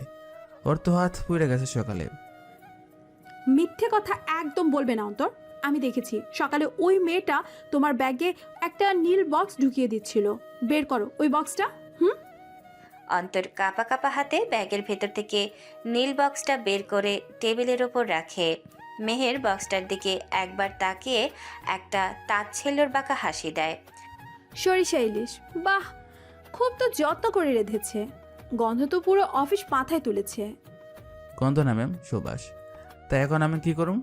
বক্সটা তো 2টা। সেটাই তো আমি দেখতে এসেছি। তুমি কার রান্না খাবে? তোমার ওই সতী সাথী দ্বিতীয় বউয়ের রান্না, নাকি আমার ফেলে দেওয়া এই চাইনিজ? আমি বরং আজকে লাঞ্চই করবো না, আজকে আমার রোজা ম্যাম। ফালতু জোকস একদম না। তুমি যদি আজ আমার আনা এই চাইনিজ না খেয়ে ওই মেয়ের খাবার মুখে তুলো, তাহলে কাল থেকে আর অফিসে আসার দরকার নেই। তোমার চাকরি নট। চাকরি নট মানে আমাকে ফায়ার করবেন সামান্য এক বক্স খাবারের জন্য? সামান্য খাবার না, এটা আমার ইগোর ব্যাপার। আমি তোমাকে একটা খাবার দিলাম আর তুমি সেটা ফেলে ওই মেয়ের খাবার খাবে, এটা আমি মানবো না। অন্তর চরম বিপদে পড়ে যায়। সে লাল বক্সটা খুলতে যাবে, ঠিক তখনই তার পকেটে থাকা ফোনটা ভাইব্রেট করে ওঠে। স্ক্রিনে মিতুর মেসেজ। 1 মিনিট ম্যাম, একটা ইমার্জেন্সি মেসেজ আইছে। কার মেসেজ? ওই মেয়েটার তো। না মানে গ্রামীণ ফোন কাস্টমার কেয়ার থেকে। অন্তর মেসেজটা ওপেন করে। মিতু লিখেছে, আমার হাতের রান্না যদি আপনি আজ না খেয়েছেন, তাহলে আমি আজই ছাদ থেকে লাফ দেব। আমি জানি আপু আপনাকে ওনার খাবার খেতে বাধ্য করছে। ইয়া মাবুদ, এই মেয়ে তো দেখি আপনার চেয়ে 1 ডিগ্রি উপরে। এবার আমি কই যাই? কি হলো? মেসেজ পড়তে পড়তে কি খাবারের কথা ভুলে গেলে? ম্যাম একটা প্রস্তাব ছিল। কি প্রস্তাব? আমি কি 2টা খাবারই খাইতে পারি না? মানে আপনারটাও খাইলাম, আবার ওই নীল বক্সটাও খাইলাম। তাইলে তো আর কারো এগোতে লাগবো না। 2 বক্স খাবার তুমি একাই খাবে? তোমার পেট নাকি ডাস্টবিন? আমার পেট ডাস্টবিনই সই ম্যাম, তবু গরিবের চাকরিটা তো বাঁচবে, আর তাছাড়া আরেকজনের জীবনও বাঁচবে। কার জীবন? ইয়ে মানে আমার নিজের জীবনের কথাই কইলাম আর কি। চাকরি গেলে তো না খাই আমরম। ঠিক আছে, খাও। আমি এখানেই বসে আছি, চোখের সামনে বসে দেখব তুমি কিভাবে 2টো বক্স শেষ করো। অন্তর প্রথমে লাল বক্স থেকে ফ্রাইড রাইস আর চিকেন খেতে শুরু করে। মেহের এক দৃষ্টি তাকিয়ে আছে তার খাওয়া দেখবে বলে। চিকেনটা তো শেষ স্বাদ ম্যাম, মানে হইতাছে আপনি নিজের হাতে বানাইছেন। বেশি পাম দিচ্ছ আমাকে, আর এই পাম দেওয়ার স্বভাবের জন্যই তো তুমি আজকে এই অবস্থায়। আরে ম্যাম, বউয়ের মানে বসের দেওয়া বিষ খাইলেও তো বলতে হয় আহা কি অমৃত। বেশি কথা না বলে খেয়ে শেষ করো, আমি রেস্টুরেন্ট থেকে আনিয়েছি। তো আপনার ছোঁয়া তো লাগছে, তাতেই স্বাদ বাইরে গেছে। ফ্ল্যাটিং করছো আমার সাথে? হ্যাঁ, ভুলে যেও না আমাদের ডিলের কথা। তুমি শুধুই আমার এমপ্লয়ি। ভুলে নেই ম্যাম, ডিল অনুযায়ী আমি আপনার বাধ্য এমপ্লয়ি, আর এমপ্লয়িরা তো বসের একটু প্রশংসা করবে। চাইনিজ শেষ করে অন্তর নীল বক্সটা খোলে। সরিষা ইলিশের গন্ধে চারপাশ মোমো করে ওঠে। মেহেরের চোখে মুখে একটা অদ্ভুত বিরক্তি ফুটে ওঠে। তাড়াতাড়ি শেষ করো, আমি বেশিক্ষণ এই গন্ধ সহ্য করতে পারবো না।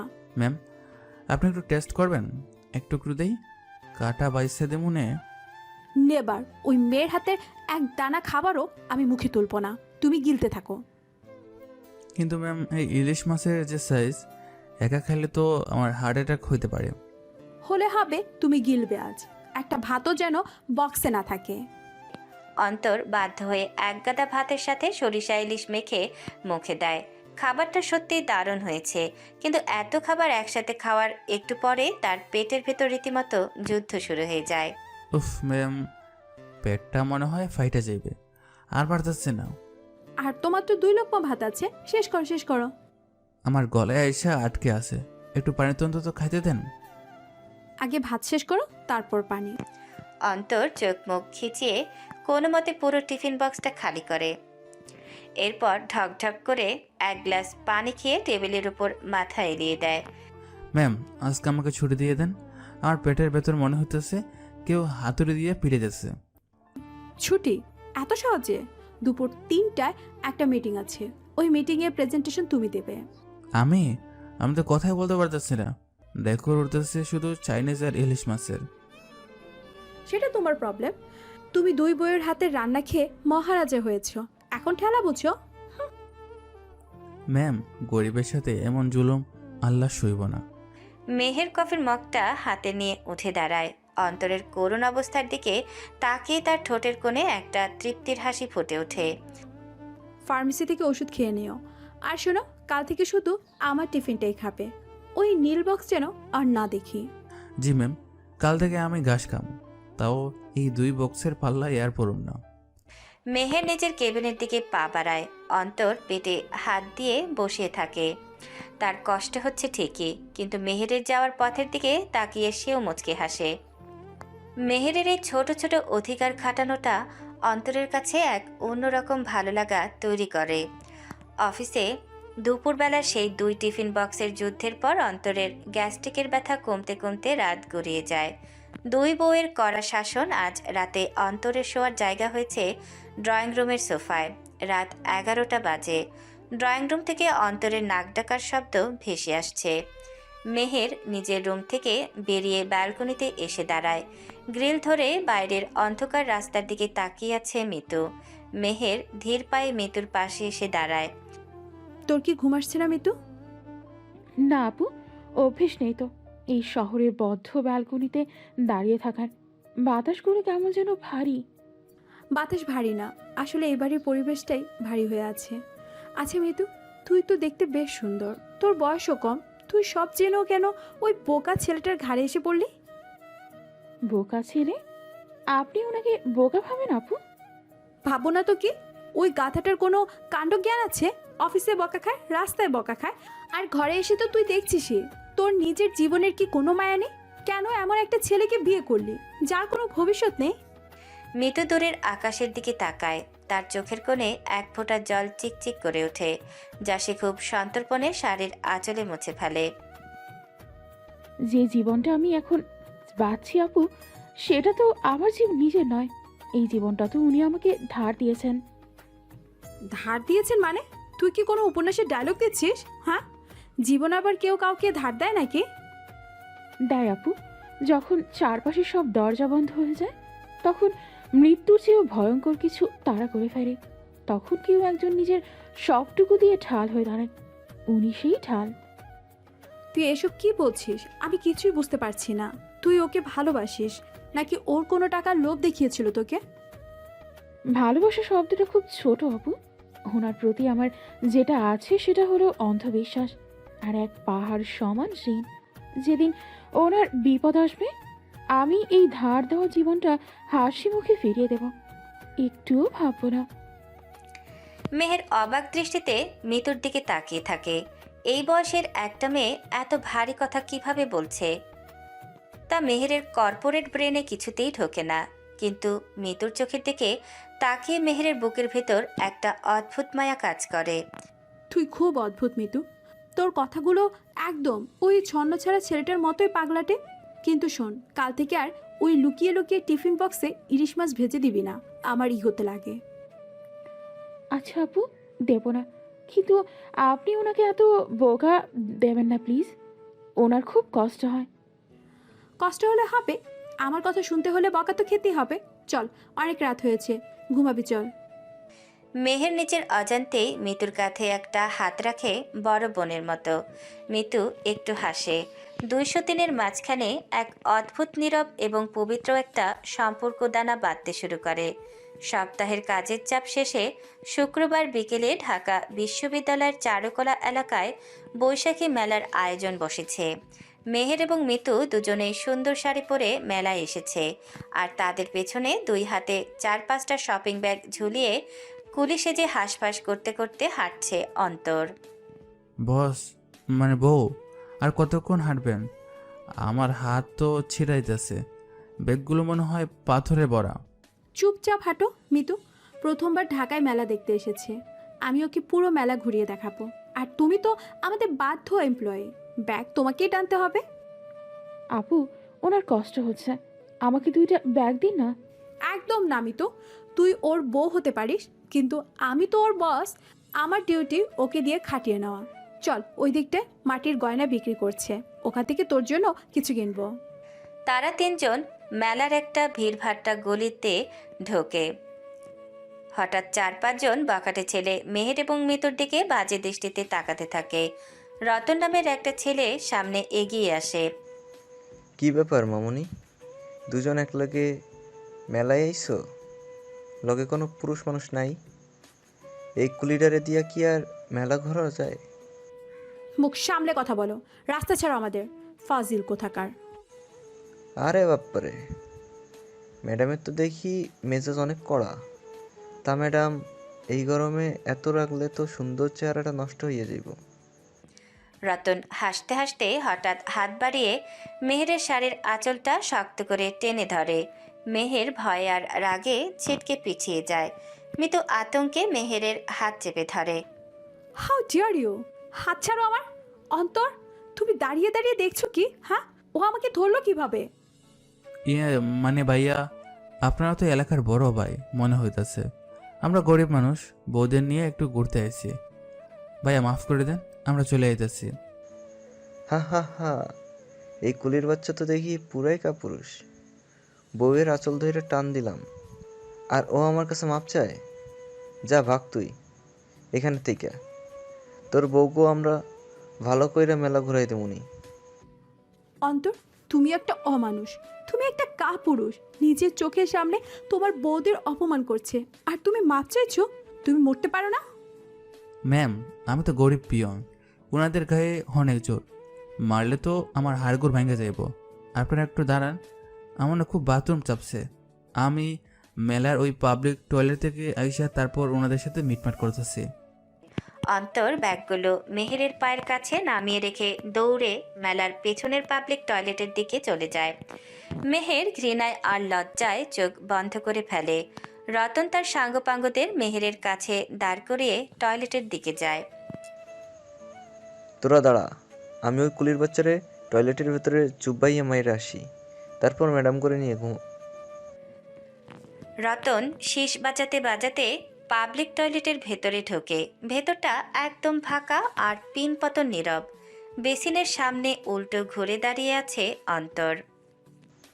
কিরে কুলির বাচ্চা, বাথরুমে এসে প্যান্ট নষ্ট করতেছিস নাকি ভয়ে? অন্তর খুব শান্তভাবে ঘুরে দাঁড়ায়। হাসিটা আর নেই, চোখের দৃষ্টিটা বরফের মতো ঠান্ডা। রতন কিছু বোঝার আগেই অন্তর একটা বিদ্যুতের মতো ক্ষিপ্রতায় রতনের গলা চেপে ধরে তাকে শূন্যে তুলে সোজা বাথরুমের শক্ত টাইলসের ফ্লোরে আছড়ে ফেলে। বাঁচাও! কোনো কথা নেই। অন্তর তার ডান পা দিয়ে রতনের ডান হাতের কোণের ওপর এমন জোরে একটা চাপ দেয় যে হাড় ভাঙার মটমট শব্দ পুরো বাথরুমে প্রতিধ্বনিত হয়। রতন ব্যথায় জ্ঞান হারানোর উপক্রম হয়। অন্তর এবার রতনের বাম হাতটা টেনে বেসিনের শক্ত মার্বেলের পাথরের ওপর রেখে নিজের কনুই দিয়ে সজোরে আঘাত করে। দ্বিতীয় হাতটাও ভেঙে টুকরো হয়ে যায় রতনের। ফ্লোরে রক্তে ভেসে যাচ্ছে। অন্তর অত্যন্ত ধীরস্থিরভাবে বেসিনের কলটা ছাড়ে। খুব মনোযোগ দিয়ে নিজের হাত দুটো সাবান দিয়ে ধোয় সে। আয়নার দিকে তাকিয়ে নিজের সস্তা শার্টের কলারটা ঠিক করে, চুলটা একটু গুছিয়ে নেয়। তারপর একটা বোকা হাসি মুখে ঝুলিয়ে টয়লেট থেকে বেরিয়ে আসে। বাথরুমটা কইরা খুব শান্তি পাইলাম। তা বস, আপনারা এখন এখানে খাড়াই আছেন? তুমি একটা জানোয়ার অন্তর, তোমার মতো বকধার্মিক আমি আর দেখিনি। আরে ম্যাম, বকা দেন কেন? চলেন ফুচকা খাই, ওইদিকে খুব সুন্দর ফুচকার দোকান দেখছি। ফুসকা? আমি তোমার সাথে এক মুহূর্ত এখানে দাঁড়াবো না। কিন্তু ওই গুন্ডাগুলো কোথায় গেল? মেহের অবাক হয়ে চারদিকে তাকায়। রতনের সাঙ্গপাঙ্গরা তাদের বড় ভাইয়ের খোঁজে টয়লেটের দিকে গিয়ে আর ফিরে আসেনি। জায়গাটা একদম ফাঁকা। গুন্ডারা মনে হয় অন্য কোনো সুন্দরী মায়া দেখে চলে গেছে ম্যাম। বাদ দেন না, চলেন ফুচকা খাইতে খাইতে মেজাজ ঠান্ডা করি। অদ্ভুত, ছেলেগুলো হঠাৎ করে হাওয়া হয়ে গেল কিভাবে? আর তোমার শার্টের হাতায় এই লাল দাগটা কিসের অন্তর? ও, এটা এটা তো ম্যাম পান। বাথরুমে একজন পান খেতেছিল, তার পানির পিক আইসা আমার গায়ে পড়েছে। মেজাজটাই খারাপ। চলুন তো ম্যাম, তাড়াতাড়ি বাসায় যাই। মেহের সন্দেহপূর্ণ দৃষ্টিতে অন্তরের শার্টের দাগটার দিকে তাকায়, কিন্তু সে আর কথা বাড়ায় না। মিতু নীরবে অন্তরের চোখের দিকে একবার তাকায়। মিতু বুঝতে পারে ওই বাথরুমের ভেতর রতনের কি পরিণতি হয়েছে। মেলার ধকল শেষে সবাই বাসায় ফিরে যে যার মতো ঘুমিয়ে পড়ে। রাত তখন 3টার কাটা ছুঁয়েছে। চারপাশ খুটখুটে অন্ধকার। হঠাৎ পানির তৃষ্ণায় মেহেরের ঘুম ভেঙে যায়। সে নিজের রুম থেকে বেরিয়ে ডাইনিং টেবিলের দিকে এগুতে থাকে। ড্রয়িং রুমের ভেতর দিয়ে যাওয়ার সময় মেহের খেয়াল করে সোফার উপর অন্তরের কাঁথাটা পড়ে আছে, কিন্তু অন্তর সেখানে নেই। মেহের পানি ঢালতে গিয়ে হঠাৎ ব্যালকনির দিকে থেকে আসা একটা কড়া গন্ধ পায়। মেহের মনে মনে বলে, এটা তো দামি সিগারেটের গন্ধ। অন্তর তো জীবনও দামি সিগারেট খায় না, ও তো সস্তা বিড়ি খায়। বেলকুনি থেকে মেহের হাতের কাচের গ্লাসটা নিয়ে পা টেপে টেপে ব্যালকনির দরজার কাছে গিয়ে দাঁড়ায়। অন্ধকারে যা দেখে তাতে তার শ্বাস আটকে যাওয়ার উপক্রম হয়। অন্তর ব্যালকনির গ্রিল ধরে দাঁড়িয়ে আছে, কিন্তু এটা সেই অন্তর নয় যাকে মেহের চেনে। সারাদিন যে ছেলেটা একটু কুঁজো হয়ে ঘাড় নিচু করে হাঁটে, সে একদম মেরুদণ্ড সোজা করে দাঁড়িয়ে আছে। তার বডি ল্যাঙ্গুয়েজ এক অদ্ভুত আভিজাত্য, এক ভয়ঙ্কর গাম্ভীর্য। তার ডান হাতে একটি দামি কিউবান সিগার জ্বলছে, যার ধোঁয়া বাতাসে মিলে যাচ্ছে। অন্তর তার কানে একটা ছোট কালো ব্লুটুথ ডিভাইস লাগিয়ে ফিসফিস করে কারো সাথে কথা বলছে। রাতের নিস্তব্ধতায় মেহের কান পাতে সেই হিমশীতল কণ্ঠস্বর স্পষ্ট শুনতে পায়। শিপমেন্টটা পোর্ট থেকে ক্লিয়ার করো। কাস্টমসের যাকে টাকা দেওয়ার আমি দিয়ে দিয়েছি। আর শোনো বস, কিন্তু রফিক তো পুলিশের কাছে মুখ খোলার হুমকি দিছে, ওরে কি করবো? যে বিশ্বাসঘাতকতা করেছে সেজন্য কাল সকালের সূর্য না দেখে ওর এমনভাবে শেষ করবি যেন ওর পরিবারও ওর হাড়গোড় খুঁজে না পায়। আন্ডারস্ট্যান্ড? মেহেরের বুকের ভেতরটা ধক করে ওঠে। এই কণ্ঠস্বর অন্তরের, কিন্তু কথা বলার ভঙ্গি, গলার স্বর আর এই ভয়ঙ্কর আদেশ, এগুলো কোনো সাধারণ পিয়নের হতে পারে না। মেহেরের হাত কাঁপতে শুরু করে। হাতের গ্লাসটা ফসকে ফ্লোরে পড়ে সশব্দে ভেঙে টুকরো টুকরো হয়ে যায়। গ্লাস ভাঙার শব্দে অন্তর সাথে সাথে ঘাড় ঘুরিয়ে তাকায়। ব্যালকনির হালকা আলোতে মেহের অন্তরের চোখ দুটো দেখতে পায়। সেই চোখে কোনো বোকামি নেই, কোনো ভয় নেই, আছে শুধু এক শিকারী নেকড়ের মতো হিংস্র, তীক্ষ্ণ আর বরফ শীতল দৃষ্টি, যা সরাসরি মেহেরের অস্তিত্ব কাঁপিয়ে দেয়। তুমি তুমি কে? তুমি কি ছিলে এতক্ষণ? ম্যাম আপনি? মুহূর্তের মধ্যে অন্তরের চেহারার হিংস্র ভাবটা গায়েব হয়ে যায়। সে সিগারটা নিচে ফেলে পা দিয়ে পিষে দেয় এবং আবার আগের মতো কুজু হয়ে বোকা একটা হাসি মুখে ফুটিয়ে তোলে। আরে ম্যাম আপনি তো রাইতে ওইটা এসছেন? আমি তো ঘুম আসতেছিল না দেখে একটু বেলকনিতে যে বাতাস খেতেছিলাম। মিথ্যে কথা বলবে না, আমি সব শুনেছি। তুমি ফোনে কার সাথে কথা বলছিলে? আর ওই লাশ, পোর্ট, শিপমেন্ট, এসব কিসের কথা বলছিলে তুমি? ওই দামি সিগারেটটা কার ছিল? কি যে কোন ম্যাম, আমি আবার দামি সিগারেট কই পাবো? ওইটা তো রাস্তা থেকে করে আনা একটা বেরি। আর ফোনে তো আমি ওই যে যাত্রাপালার ডন চরিত্রের রিহার্সাল করতেছিলাম। কালকে তো আমার পার্ট আছে। শাট আপ, একদম চুপ। তুমি আমাকে বোকা পেয়েছো? হ্যাঁ, তোমার ওই চোখের দৃষ্টি আমি দেখেছি অন্তর। তুমি একটা প্রতারক। তুমি কে? আমি কাকে বিয়ে করেছি? ম্যাম আপনি বেশি ভাবতেছেন। আপনি তো জানেনই আমি আপনার অফিসের একজন সামান্য। Don't touch me. এক পাও এগোবে না আমার দিকে। কাল সকালে আমি তোমার সব সত্যি বের করে ছাড়বো। তুমি সাধারণ কেউ নও, তুমি একটা ক্রিমিনাল। মেহের কাঁপা কাঁপা পায়ে দৌড়ে নিজের ঘরের ভেতর ঢুকে সশব্দে দরজা আটকে দেয়। অন্তর ব্যালকনিতে একা দাঁড়িয়ে থাকে। তার মুখের বোকা হাসিটা ধীরে ধীরে মিলিয়ে যায়। সে বুঝতে পারে তার আসল পরিচয়ের প্রথম দেওয়ালটা আজ মেহেরের সামনে ভেঙে পড়েছে। পরের দিন গতরাতের ব্যালকনির সেই ভয়াবহ অভিজ্ঞতার পর মেহেরের চোখের পাতা এক হয়নি। সারা রাত সে বিছানায় এপাশ ওপাশ করেছে, আর মাথার ভেতর শুধু অন্তরের সেই হিমশীতল কণ্ঠস্বর আর নেকড়ের মতো তীক্ষ্ণ দৃষ্টিটা ঘুরপাক খেয়েছে। সকাল 7:30টার দিকে চোখ মুখ শক্ত করে সে নিজের ঘর থেকে বেরিয়ে ড্রয়িং রুমে আসে। ড্রয়িং রুমের মেঝেতে শীতল পাটি বিছিয়ে বসে আছে অন্তর। পরনে সেই পুরনো লুঙ্গি আর একটা ছেঁড়া গেঞ্জি, সামনে চায়ের কাপ, আর দুই হাত দিয়ে মস্ত বড় একটা খবরের কাগজ মেলে ধরে অত্যন্ত মনোযোগ দিয়ে পড়ছে সে। কি পড়ছো এত মন দিয়ে? দেশের অর্থনীতি উদ্ধার করছো নাকি? আরে বস উঠছেন? অর্থনীতি না, আমি তো কাঁচা বাজারের দাম দেখতেছিলাম। ব্রয়লার মুরগির দাম যা বাড়ছে না, আমার তো মনে হইতেছে মুরগি পালা শুরু করে ব্যালকনিতে। মুরগি পালবে? কাল রাতে বেলকনিতে দাঁড়িয়ে তো অন্য কিছুর প্ল্যান করছিল মনে হলো। আমি কাল রাতে? ওহো, ওই যে যাত্রাপালা রিহার্সালের কথা কইতেছেন। আরে বস, ডন সাথে কি সোজা কথা? গলা ভাঙ্গে ফেলছে চিল্লাইতে চিল্লাইতে। মেহের ধীর পায়ে এগিয়ে এসে ডাইনিং টেবিলের একটা চেয়ার টেনে বসে। তার দৃষ্টি অন্তরের প্রতিটি নড়াচড়ার ওপর একদম স্থির। মিতু কিচেন থেকে মেহেরের জন্য চা নিয়ে আসে। আপু, আপনার চা। আপনার চোখ মুখ এমন ফোলা ফোলা লাগছে কেন? রাতে কি খুব হয়নি? ঘুম তো এবারে কারো হচ্ছে বলে মনে হয় না। আচ্ছা মিতু, তুই তো ওর সাথে অনেকদিন ধরে আছিস, তুই কি কখনো ওকে যাত্রাপালায় অভিনয় করতে দেখেছিস? যাত্রাপালা? না তো আপু, উনি তো সারাদিন অফিস আর বাসা নিয়ে থাকেন। যাত্রাপালা কখন করবে? শুনলে তো মিস্টার অন্তর, তোমার নিজের বই জানে না যে তুমি একজন মহান অভিনেতা। তো কোন এলাকার যাত্রাপালা এটা? এ মানে, মিতি তো আমার সব খবর রাখে না। আমি তো ছুটির দিনে ওই যে কারওয়ান বাজারের ওই দিকটায় পোলাপানের লগে একটু প্র্যাকটিস করি, শখ আর কি। শখ? খুব ভালো। আচ্ছা, কাল রাতে তুমি যে সিগারেটটা খাচ্ছিলে ওটা তো অনেক দামি ছিল, একটা সস্তা পিয়নের এত টাকা কোথা থেকে এলো? আরে বস, আপনারা তো কাল রাতে কইলাম। ওটা তো আমি রাস্তায় করে পাচ্ছিলাম, কে জানি অর্ধেক খাইয়া ফেলাই দিছিল। আমি ভাবলাম ডন সাজমু যখন, একটু দামি বিড়ি হাতে না নিলে কি মানায়? রাস্তায় কুড়িয়ে পাওয়া অর্ধেক সিগারেট তুমি মুখে দিচ্ছ? গরিব মানুষ তো বস, রাস্তায় কত কিছুই তো পড়ে থাকে, একটু ফু দিয়া দইরা নিলেই তো হয়। মেহের আর কোনো কথা বলে না। সে নিজের চায়ের কাপটা হাতে নিয়ে টেবিলের একদম কিনারে এনে রাখে। অন্তর আবার খবরের কাগজে মুখ গুজেছে। মেহের হঠাৎ তার ডান হাত দিয়ে চায়ের ফাঁকা কাচের গ্লাসটা টেবিল থেকে ইচ্ছাকৃতভাবে নিচে ফেলে দেয়। গ্লাসটা মেঝেতে পড়ে ভেঙে চুরমার হওয়ার কথা, কিন্তু গ্লাসটা ফ্লোর ছোঁয়ার ঠিক 1 মিলি সেকেন্ড আগে অন্তরের ডান হাতটা খবরের কাগজ ভেদ করে সাপের মতো ক্ষিপ্রতায় বেরিয়ে আসে। সে শূন্যই গ্লাসটা ধরে ফেলে। মেহেরের চোখ বড় বড় হয়ে যায়।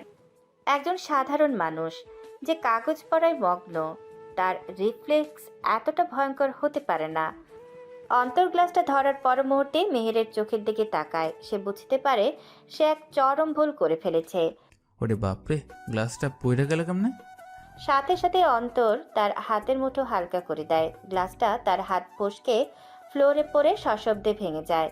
সে বোকার মতো একটা হাসি দিয়ে নিজের কান ধরে ফেলে। ইস বস, ধরতে পারলাম না, হাত ফসকায় গেল। আমার হাতটাও না একটা আস্ত গাদা। এখন কি এই গ্লাসের দাম আমার বেতন থেকে কাটবেন? তুমি গ্লাসটা ধরে ফেলেছিলে অন্তর, আমি নিজের চোখে দেখেছি। আমি ধরছি? বস, আপনার মনে হয় ঘুমের ঘুরে আছেন। আমি কেমনে ধরুম? আমি কি স্পাইডারম্যান নাকি? দেখেন না গ্লাসটা কেমনে টুকরা টুকরা হয়ে গেল। গ্লাসটা তুমি ইচ্ছে করে ছেড়ে দিয়েছো। তোমার রিফ্লেক্স সাধারণ মানুষের মতো নয়। তুমি আমাকে ধোকা দিচ্ছ অন্তর। আরে ম্যাম, আপনি কি সিআইডি সিরিয়াল বেশি দেখতেছেন ইদানিং? আমি একটা বোকা পিয়ন, আমি আপনার ধোকা দেবো? আমার কি সেই সাহস আছে? মিতু দূর থেকে দাঁড়িয়ে পুরো ব্যাপারটা দেখছে। সে একটা দীর্ঘশ্বাস ফেলে ভাঙা কাজগুলো পরিষ্কার করার জন্য ঝাড়ু নিয়ে আসে। মেহের অন্তরের দিকে আর এক মুহূর্ত না তাকিয়ে হনহন করে নিজের ঘরে ঢুকে যায় তৈরি হওয়ার জন্য। তার তীক্ষ্ণ কর্পোরেট ব্রেন এখন পুরোপুরি নিশ্চিত এই ছেলের আড়ালে ভয়ঙ্কর কোনো রহস্য লুকিয়ে আছে। সকালের এই ঘটনার পর মেহেরের অফিসে যাওয়ার পথে তার পরিচিত এক প্রাইভেট ইনভেস্টিগেটরকে ফোন করে অন্তরের অতীত নিয়ে খোঁজখবর নিতে বলে। দুপুর 2টো বাজে। অফিসের সবাই লাঞ্চ করতে নিচে গেছে। মেহের এই সুযোগ কাজে লাগাতে চায়। অন্তর, তুমি এক কাজ করো, এইচআর ডিপার্টমেন্ট থেকে আমার ওই পুরানো প্রজেক্টের নীল ফাইলটা নিয়ে এসো। নীল ফাইল? ওইটা তো ম্যাম স্টোর রুমে, ওইখানে তো অনেক ধুলা। আমার তো আবার ডাস্ট অ্যালার্জি আছে। অ্যালার্জি থাকলে ওষুধ খাবে, এখন খাও। ফাইলটা আমার এক্ষুনি চাই, 5 মিনিটের মধ্যে ফিরে আসবে। যাইতেছে ম্যাম, আপনি খালি আমারে খাড়াইয়েন। অন্তর বোকার মতো মুখ করে স্টোর রুমের দিকে চলে যায়। মেহের দ্রুত নিজের সিট থেকে উঠে অন্তরের ডেস্কের কাছে যায়। ডয়ার টেনে অন্তরের পুরনো কালো ব্যাগটা বের করে সে। আজকে আমি প্রমাণ করেই ছাড়বো যে তুমি কে। মেহের ব্যাগের চেন খোলে। ভেতরে একটা সস্তা টিফিন বক্স আর একটা পানির বোতল। মেহের সেগুলো সরিয়ে ব্যাগের একদম নিচের দিকে হাত ঠোকায়। সেখানে একটা গুপ্ত পকেট আছে। পকেটের চেন খুলতেই তার হাতে একটা ভারী মোটালেক জিনিস থাকে।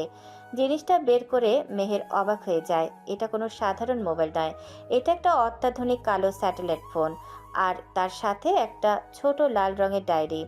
মেহের ডায়েরিটা খোলে। সেখানে কোনো সাধারণ লেখা নেই, সব সাংকেতিক ভাষা। প্যাকেজ 3, ডেলিভারি ডন, রেড জোন ক্লিয়ার, এসব লেখা। এসব কি? Package, red zone? এই ফোনটা তো মিলিটারিরা ব্যবহার করে। ও এটা পেলো কোথায়? মেহের স্যাটেলাইট ফোনের পাওয়ার বাটনটা চাপ দেয়। ঠিক সেই মুহূর্তে কেবিনের দরজা ঠেলে ভেতরে ঢোকে অন্তর। তার হাতে 2 কাপ কফি। মেহের চমকে উঠে ফোনটা নিজের পেছনে লুকিয়ে ফেলে। ম্যাম, ওই স্টোররুমে তো চাবি নাই। দারোয়ান চাচা গেছে খাইতে। আমি ভাবলাম আপনি তো ক্লান্ত, তাই নিচে থেকে কফি নিয়ে আসলাম। কিন্তু আপনি আমার ডেস্কে কি করেন? ইয়ে মানে আমি আমার একটা পেন ড্রাইভ খুঁজছিলাম, তোমার কাছে দিয়েছিলাম কি না মনে নেই। পেন ড্রাইভ তো আমার কাছে দেন নাই। আর আপনার এক হাত পেছনে লুকিয়ে রাখছেন কেন? হাতে কি? আমার হাতে কিচ্ছু নেই, তুমি তোমার জায়গা যাও। আরে ম্যাম, আপনি তো দেখি আমার নাটকের স্ক্রিপ্ট আর প্রপস দইরা বসে আছেন। ওটা তো আমার ডায়েরি। প্রপোজ? তুমি এটাকে প্রপোজ বলছো? এটা একটা স্যাটেলাইট ফোন অন্তর। আর এই ডায়েরিতে ওসব কিসের হিসাব? প্যাকেজ, ডেলিভারি, এসব কি? ম্যাম, আপনি তো পুরাই সিরিয়াস হয়ে গেলেন। আরে ওইটা তো একটা খেলনা ফোন। নীলক্ষেত থেকে 300 টাকা দিয়ে কিনছি। খেলনা ফোন? এত ভারী ফোন খেলনা হয়? আরে ম্যাম, ডনদের ফোন কি হালকা হইলে চলে? আর ওই ডায়েরির হিসাবটা, ওটা তো নাটকের ডায়লগ। প্যাকেজ মানে হইতেছে ডনের টাকা, আর ডেলিভারি মানে হইতেছে হিরোইন রে তুলে আনা। এই দেখেন আমি কেমনে প্র্যাকটিস করি। অন্তর মেহেরের হাত থেকে ফোনটা নিয়ে কানে ধরে। তারপর অত্যন্ত হাস্যকরভাবে গলা ভারী করে ডন সাজার অভিনয় করতে শুরু করে। হ্যালো, আমি ডন বাইজান কইতেছি। আমার মাল যদি কালকের মধ্যে না পৌঁছায়, তাহলে আমি কিন্তু কাঁচা মরিচ চিবাই খামো, বুঝছস? ঠিক এই সময় লাঞ্চ থেকে ফিরে আসা অফিসের কয়েকজন কলিগ দরজার বাইরে থেকে অন্তরের এই কাণ্ড দেখে হো হো করে হেসে ওঠে। রবিন হাসতে হাসতে ভেতরে ঢোকে। ভাই, আপনি তো সেই অ্যাক্টিং পারেন, একদম পাতি মাস্তানের মতো লাগতাছে। কি কস ভাই? পাতি মাস্তান না, আমি তো পুরো ইন্টারন্যাশনাল ডন। আমার পকেটে থাকে পিস্তল আর বুকে থেকে সাহস। শাট আপ, একদম চুপ। রবিন, তুমি নিজের ডেস্কে যাও। আর অন্তর, আর এই ফালতু জিনিসপত্র অফিসে কেন এনেছো?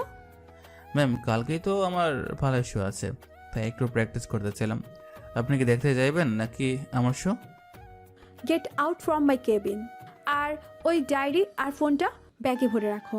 নেক্সট টাইম আমি যেন ওগুলো না দেখি। অন্তর মাথা চুলকাতে চুলকাতে হাসি মুখে বেরিয়ে যায়। মেহের ধপ করে নিজের চেয়ারে বসে পড়ে। সে চরম কনফিউজড।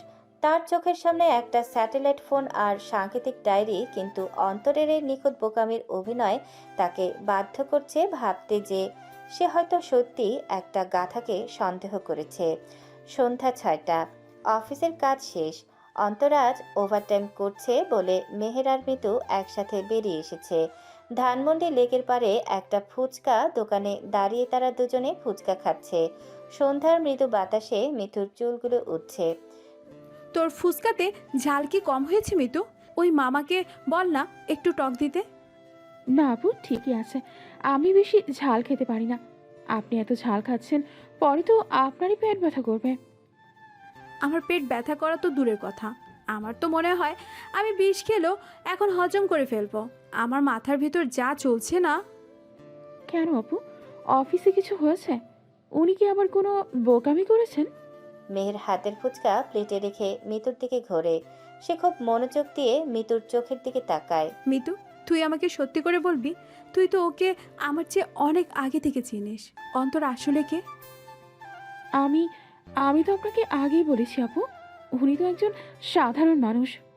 মিথ্যে বলিস না মিতু। একজন সাধারণ মানুষ শূন্য কাচের গ্লাস ধরতে পারে না।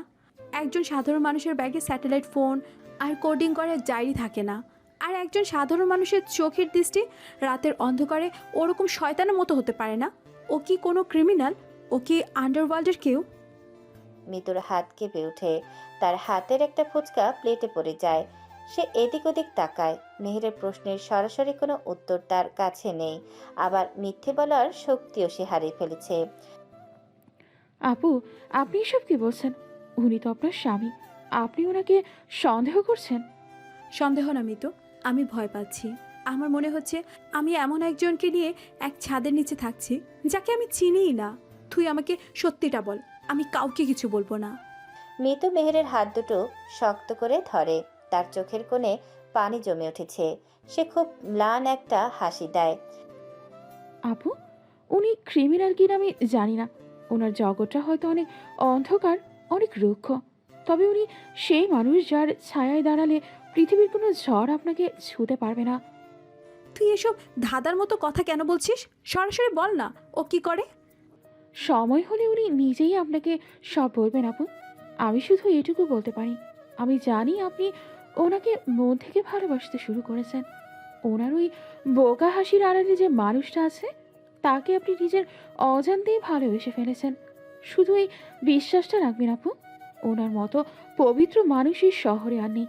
উনি কারোর ক্ষতি করতে পারেন না, যদি না করেন ওনার পরিবারের দিকে আঙুল তোলে। মিতুর চোখে টলমল পানি। এই মেয়ের চোখের দিকে তাকিয়ে মেহের আর কোনো প্রশ্ন করতে পারে না। সে বুঝতে পারে মিতু এমন এক সত্য আড়াল করছে যা হয়তো দুজনের জীবনের জন্যই বিপজ্জনক। মেহের মিতুকে জড়িয়ে ধরে।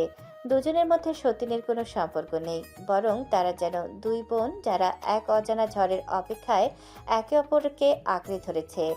এভাবে আরও 2 দিন পার হয়ে যায়। রাত 11টা। অন্তর অফিস থেকে ফিরে মেহের আর মিতুকে নিয়ে সাভারের এক আত্মীয় বাড়িতে দাওয়াত খেতে গিয়েছিল। সেখানে থেকে তারা এখন সিএনজি করে মিরপুরে ফিরছে। আমিন বাজারের ব্রিজ পার হওয়ার পর হাইওয়ের রাস্তাটা একদম ফাঁকা হয়ে যায়। রাস্তাটা এত ফাঁকা কেন অন্তর? আমার কিন্তু ভয় করছে। আরে বস, ভয় কিসের? আমি তো আছি। ভূত আসলেও আমার চেহারা দেখলে ভয়ে বাইকা যাইব। আপনি চুপ করে বসুন তো, এমনিতেই শীত লাগছে, তার উপর উল্টোপাল্টা কথা বলছেন। হঠাৎ সিএনজির পেছন থেকে তীব্র হেডলাইটের আলো এসে মেহেরদের চোখে পড়ে। একটা কালো রঙের বিশাল এসইউভি গাড়ি সিএনজিটাকে ওভারটেক করে সামনে এসে আড়াআড়িভাবে রাস্তা আটকে দেয়। ঠিক একই সময় পেছন থেকে আরেকটা কালো এসইউভি এসে সিএনজির পেছনে থামে। ওস্তাদ, এইটা তো সুবিধাজনক মনে হইতাছে না। এরা কারা? সামনে গাড়ি থেকে মুখ ঢাকা 7-8 জন লোক হাতে রামদা, হকি স্টিক আর রিভলভার নিয়ে নেমে আসে। মেহের ভয়ে চিৎকার করে অন্তরকে শার্ট খামচে ধরে। মিতু শক্ত হয়ে বসে থাকে।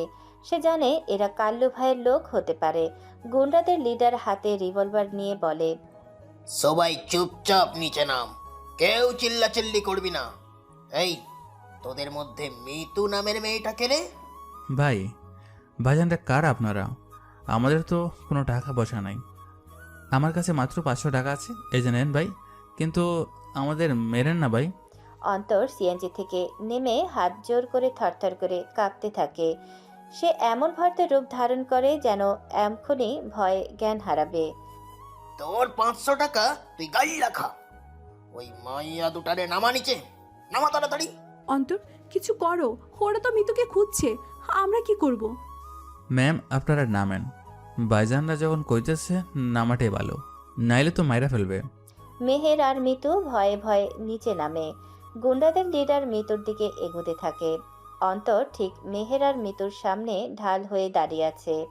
তার মুখটা ভয়ার্ত, কিন্তু হাত দুটো পেছনে মেহেরের দিকে করা। মেহের খেয়াল করে অন্তরের পেছনে ডান হাতের আঙুলগুলো অদ্ভুতভাবে নড়ছে। সে অন্ধকারে তার তর্জনী আর মধ্যমা দিয়ে একটা নির্দিষ্ট ভঙ্গিতে সিগন্যাল দিচ্ছে। এটা কোনো সাধারণ হাত নেড়ে কথা বলা নয়, এটা একটা নিখুঁত টেকনিক্যাল স্নাইপার সিগন্যাল। কোনো শব্দ নেই। হঠাৎ দূর থেকে সাই করে একটা আওয়াজ আসে। চোখের পলকে গুন্ডাদের লিডারের পায়ের ঠিক 1 ইঞ্চি দূরের রাস্তায় পরপর দুটো সাইলেন্সার লাগানো বুলেটের হিট পড়ে। কংক্রিটের রাস্তা থেকে ফুলকি উড়ে আসে। আরে, গুলি কে চালাইলো? শুট করলো কে? কে কে? গুন্ডারা ভয় পেয়ে এদিক ওদিক তাকাতে থাকে। তাদের মধ্যে একটা চরম আতঙ্ক তৈরি হয়। ঠিক সেই মুহূর্তে অন্তর ইচ্ছে করে চরম ভয়ের নাটক করে পিছনের দিকে হেলে পড়ে এবং পাশের একটা বিলাসদেহী গুন্ডার গায়ের ওপর গিয়ে আছড়ে পড়ে। ওরে বাপরে, গুলি, আমার বাঁচাও। বাইরে থেকে মনে হচ্ছে অন্তর ভয়ে লোকটার উপর পড়েছে, কিন্তু মেহেরের চোখ আটকে যায় অন্তরের হাতের দিকে। লোকটার ঘাড়ে পড়ার ঠিক 1 সেকেন্ডের মধ্যে অন্তর অত্যন্ত সুকৌশলে তার 2 আঙুল দিয়ে লোকটার ঘাড়ের পেছনের একটা নির্দিষ্ট নার্ভে এমন জোরে চাপ দেয় যে লোকটা টু শব্দ না করে অজ্ঞান হয়ে মাটিতে লুটিয়ে পড়ে। গুন্ডারা তখনও স্নাইপারের ভয়ে এদিক ওদিক খুঁজছে। তাদের একজন সাথীকে এভাবে পড়ে যেতে দেখে তারা ভাবে তাকে গুলি করা হয়েছে। ভাই, এইখানে তাইকা লাভ নেই, অন্য কোনো গ্যাং আইসা পড়েছে, পাল্লা পাল্লা। লিডার তার লোকজনকে নিয়ে গাড়িতে উঠে পুলিশ স্পিডে গাড়ি টান দিয়ে পালিয়ে যায়। রাস্তা আবার আগের মতো নিস্তব্ধ। অজ্ঞান গুন্ডাটা রাস্তায় পড়ে আছে। বাবা, বস, অল্পের জন্য বেঁচে গেলাম। দেখছেন নি টাকা সরের অবস্থা? গ্যাংয়ে ফাইট শুরু হয়ে গেছে। মনে হয় ওদের গ্যাংয়ের অন্য শত্রু এসে পড়েছিল। চলেন চলেন, সিএনজিতে উঠেন। অন্তর বোকা একটা হাসি দিয়ে মেহেরের দিকে তাকায়, কিন্তু মেহের এবার আর বোকা বনে না। সে কোনো কথা বলে না, শুধু স্থির হিমশীতল দৃষ্টিতে অন্তরের চোখের দিকে তাকিয়ে থাকে। মেহেরের মনে আর এক ফোঁটা সন্দেহ অবশিষ্ট নেই। সে আজ রাতে নিজের চোখে দেখেছে কিভাবে এই বোকা লোকটা একটা আঙুলের ইশারায় বুলেট নিয়ন্ত্রণ করে আর খালি হাতে একটা মানুষকে সেকেন্ডে অজ্ঞান করে দেয়। মেহের মনে মনে ভাবে, তুমি কোনো সাধারণ পিয়ন নও অন্তর, তুমি এই শহরের এক ভয়ঙ্কর অন্ধকার, আর আমি এবার তোমার মুখোশ খুলবই। হাইওয়ের এই ভয়ঙ্কর রাতের পরদিন অফিসে অদ্ভুত একটা থমথমে পরিবেশ বিরাজ করছিল। মেহের সারাদিন অন্তরের দিকে তীক্ষ্ণ নজর রাখলেও অন্তর আগের মতোই ফাইল নিয়ে দৌড়াদৌড়ি আর বোকামি করে দিন পার করে। বিকেল 4টায় অফিস ছুটির পর মেহের আর মিতু নিচে পার্কিং লটে অন্তরের জন্য অপেক্ষা করছিল। তোর ওই গুণধর স্বামী গেল কোথায় মিতু? আমাকে বলল স্কুটির কাছে দাঁড়াতে, আর নিজেও ধাও। উনি তো বললেন দারোয়ান চাচার কাছ থেকে চা খেয়ে আসছেন। আপনি একটু শান্ত হন আপু। কাল রাতের পর থেকে আপনি কেমন যেন খিটখিটে হয়ে আছেন। খিটখিটে হব না? তুই তো আমাকে কিছুই বলিস না। আমি তো ওর আসল রূপটা নিজের চোখে দেখেছি। মেহেরের কথার মাঝখানেই হঠাৎ একটি ছাই রঙের কালো গ্লাসের ভ্যান প্রচণ্ড বেগে এসে তাদের সামনে ব্রেক কষে, কিন্তু বোঝার আগেই ভ্যানের স্লাইডিং ডোর খুলে যায়। ভেতর থেকে 4 জন সন্ডামার্কা লোক লাফিয়ে নেমে আসে। একজন মেহেরের মুখে চেপে ধরে, অন্যজন মিতুর হাত মুচড়ে ধরে। ছাড়ুন আমাকে আপু। হেল্প, কেউ আছো? বাঁচাও। পার্কিং লট একদম ফাঁকা থাকায় তাদের চিৎকার কেউ শুনতে পায় না। লোকগুলো অত্যন্ত পেশাদারির সাথে মেহের আর মিতুকে টেনে ভ্যানে তুলে নেয়। মিতুর ধস্তাধস্তিতে তার গলার ওড়নাটা ছিঁড়ে নিচে পড়ে যায়। ভ্যানটিতে 1 সেকেন্ডও দেরি না করে তীব্র বেগে বেরিয়ে যায়।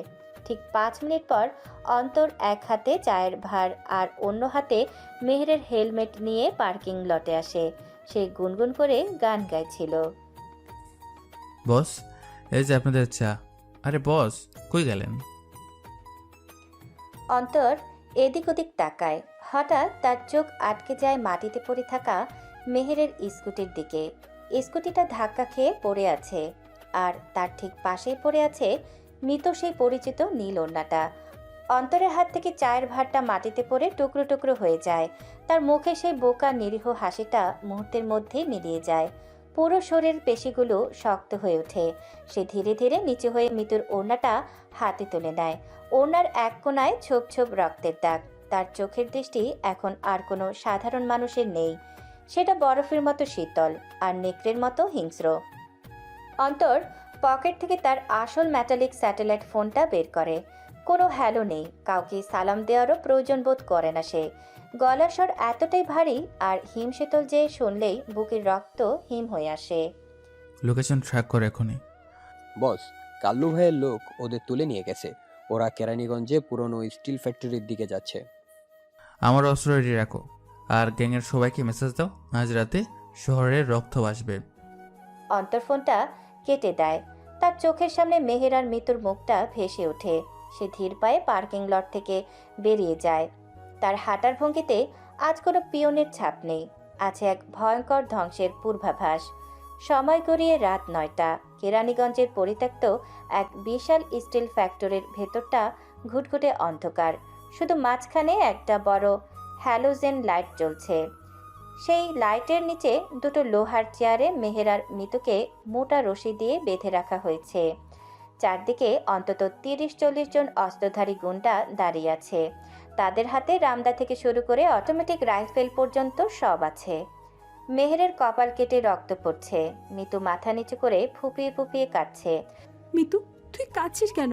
ও, এরা কারা? এরা আমাদের এখানে কেন এনেছে? আমাকে মাফ করে দিন আপু, আমার জন্যই আজ আপনার এই অবস্থা। আমি আপনার জীবনের সবচেয়ে বড় কাল হয়ে এসেছি।